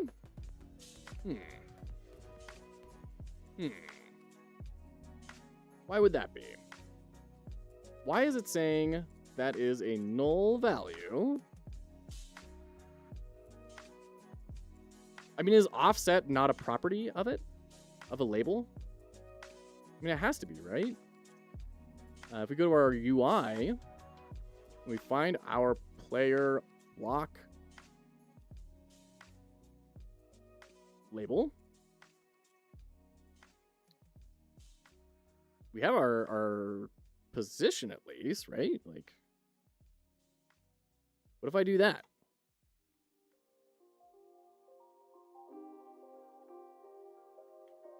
Let's try that. Maybe offset is just for cameras. I think I might make a Pokemon style game as my first Godot game. Hey, we moved past it. Good.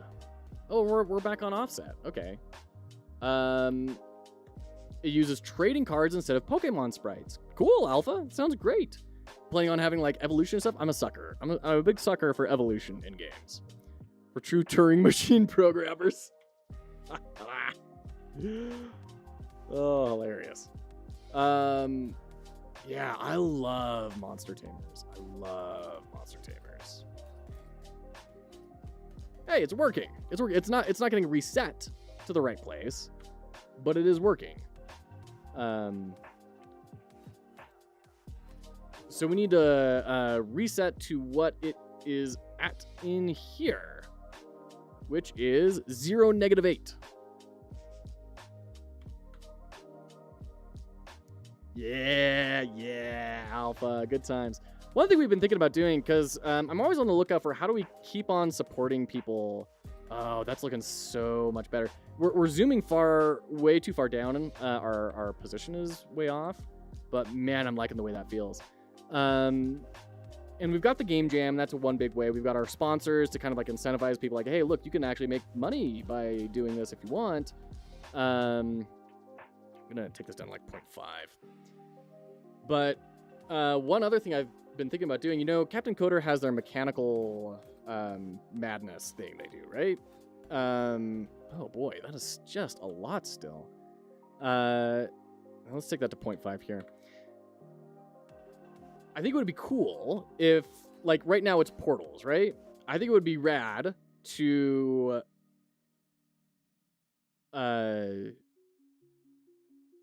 change that from doing code.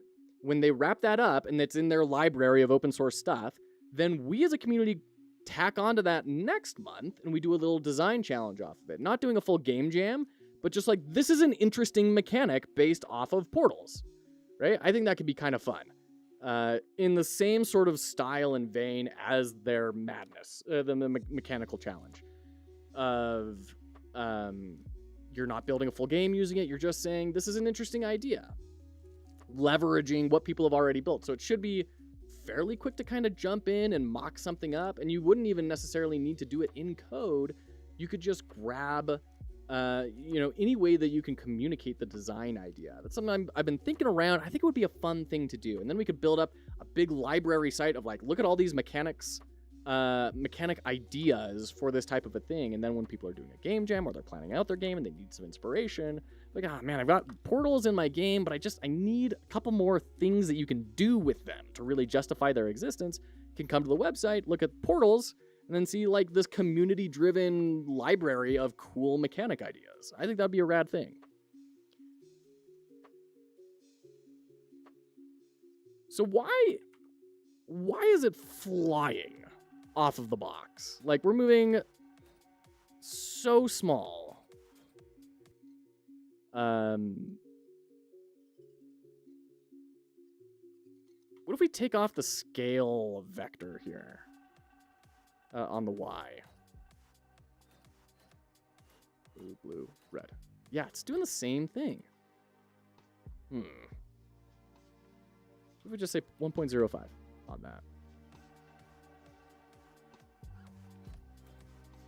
Yeah, that breaks it. Okay. When is the next Fox Hollow Game Jam? It is starting July 6th. So it's happening right after Captain Coders, right before Thor's on Pirate Software. We just snuck right in there. So you can find more information at that link. Captain Coder has signed up. We've got a bunch of wonderful folks from the community who are going to be submitting really great games. I'm tremendously excited about this. I think it's going to be a rad time. We have over $1,000 in prizes in different prize categories between our casual and our gauntlet tracks. Thank you once again to Sundown, Alistios, and Riverwolf Games. You can check out their stuff there. Sundown is about to release The Feathered Serpent, which is coming out probably next Tuesday, if we can get Steam cooperating. So yeah, there you go. That's the Fox Hollow Jam.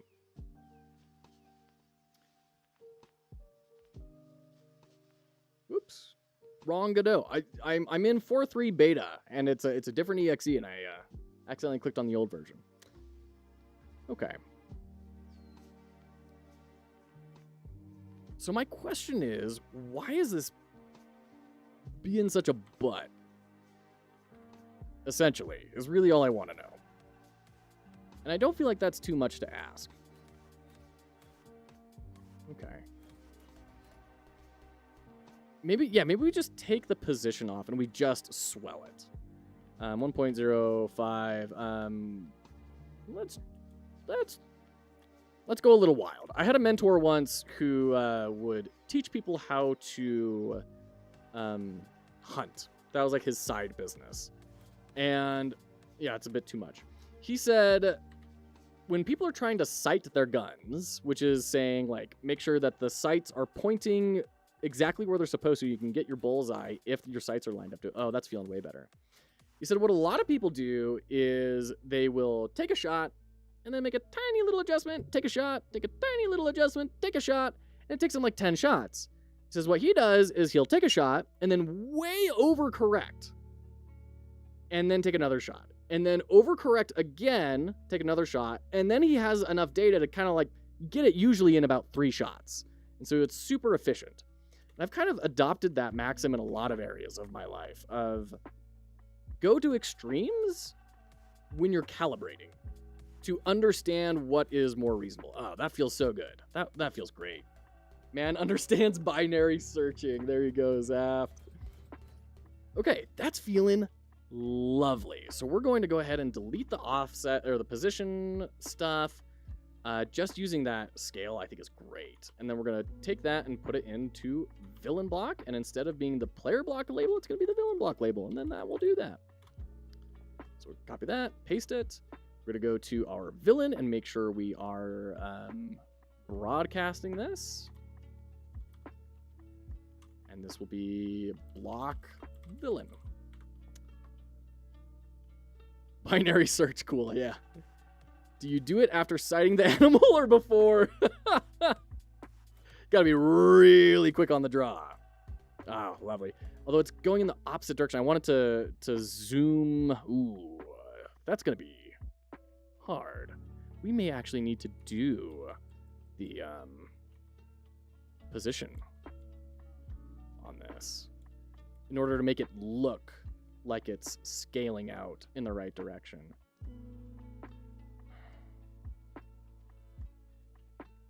Maybe. Can I... Ooh. Can I go to the villain, change its block label origin? Can I say, oops, yo dog, your point is up here now. Or, wait, hold on. Like that, right? No. Yes? No. SKS Alpha, you got it. Oh, we're nearly at the end of the stream. Normally this guy comes out when we run out of hats. But I wanna.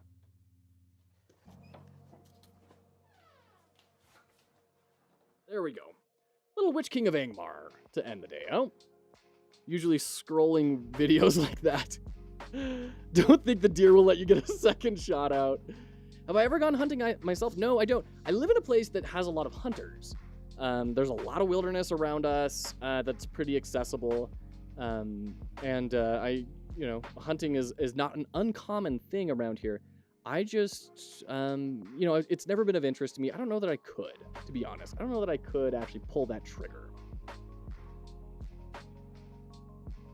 Scroll to mid a video, then quarter of the video, forward and backward, then 16th more. Yeah, there you go. Did not expect that you'd have a hat underneath the first one. Oh, we've got oodles of hats here, Alpha. Yeah. That was actually an idea that originated irrespective of Captain Coder. I didn't know about Captain Coder when we started doing this, and then someone informed me that Captain Coder does an incredibly similar thing, and I just thought, well, okay, maybe it's just meant to be then. All right, let's try that. I don't know that this is actually going to do the job that we're wanting it to, but let's check it out. Debuff, we're looking for block. Okay, that is crashing. We need to figure out what that crash is. I don't have time for that right now. We're just going to reset. Oh, that seemed good. Yeah, there we go. That's looking good. That's looking real good. Awesome. Okay. So I'll add in a note here. Attack and block are done. To do buff, debuff, and interference. And that should be relatively good, simple. And then after that, we also need to build in scaling. Scales of damage dealt. So that if you deal more damage, you do a larger screen shake, right? Seems reasonable. And it shouldn't be too bad. It should just be when we're in the UI, in the attack match, we do another match based on how much the damage is. Although we'll probably need to split this up into attack player and block and attack villain so that we can read the right values to know what the magnitude actually is. Whatever. We'll figure it out. Trivia that no one asked for. There's a git command that does exactly the approach your hunter friend suggests for finding bugs. Really? I had no idea. I had thought about doing it, but really in general regarding meat, I kind of want to experience everything that goes into making the pre-packed meat you buy at the store, so the whole process from living being to meal. I agree, Alex. I'm very similar. I really like butchery. It's kind of weird. I know that's the sort of thing that, like, if you do professionally, you kind of end up maybe getting a little messed up, especially if you have to do the slaughterhouse butchery. But there is something fascinating about taking something from beginning to end, right? And I love taking like an entire cut of meat, right? And then apportioning that out into proper things and conserving and trying to use every piece of it, right? Like when I do a brisket, saving all that fat, grinding it into a sausage, finding ways to be more responsible with the resources that we've been given, I think is a very compelling thing and a very powerful thing. So there you go. I'm with you. I don't know that I could actually kill something. As like interesting as it is to see like and master that skill set of getting to that point, I don't know that I could ever actually do it. Okay. Hey, this has been a lovely stream. Thank you so much, everyone. I've had a blast. We've made so much progress. It was lovely getting to meet all of you fine folks. Thank you for coming in. I'm Aramis. Once again, thanks for the raid, although they are long gone, as they should be. This has been absolutely incredible. Frabjous, even. We're going to go ahead and raid out, and we're going to go raid into, I haven't raided into Oculus. Let's raid into Oculus. It's been a long time since we've hung out with him. He is making a, how do we describe it? Battle Right, Heroes of the Storm style, competitive, multiplayer, skill-based, skill shot type sort of game. It's really cool. Go check it out. He does all of his graphics, all of his music. He's a very talented individual. So we're going to go hang out with him. For me, it's something more of a sobering experience of doing it firsthand to truly comprehend what goes into making that tasty slice of meat. I couldn't agree more, Alex. Couldn't agree more. With that being said, we're going to jump in. We are a charitable enterprise once again. If you like the idea of an organization that's helping people get into the games industry, like, follow, subscribe, whatever platform you're on. We are multi-streaming. And stay tuned for more game analysis, game development. See these superheroes continue to develop and grow as we all do as a community. And once again, as a reminder, for the Fox Hollow Jam, we're going to throw that in chat. Is it worth it to learn GD script? Yes, Abo, if your goal is to make games in Godot. If your goal is to become a software engineer, you may want to try C#. But GD script is great if you want to make games in Godot. So with that being said, we're going to go ahead and raid out. Thank you, everyone, for being here. Oh, what a day. Thank you. We'll catch you next time.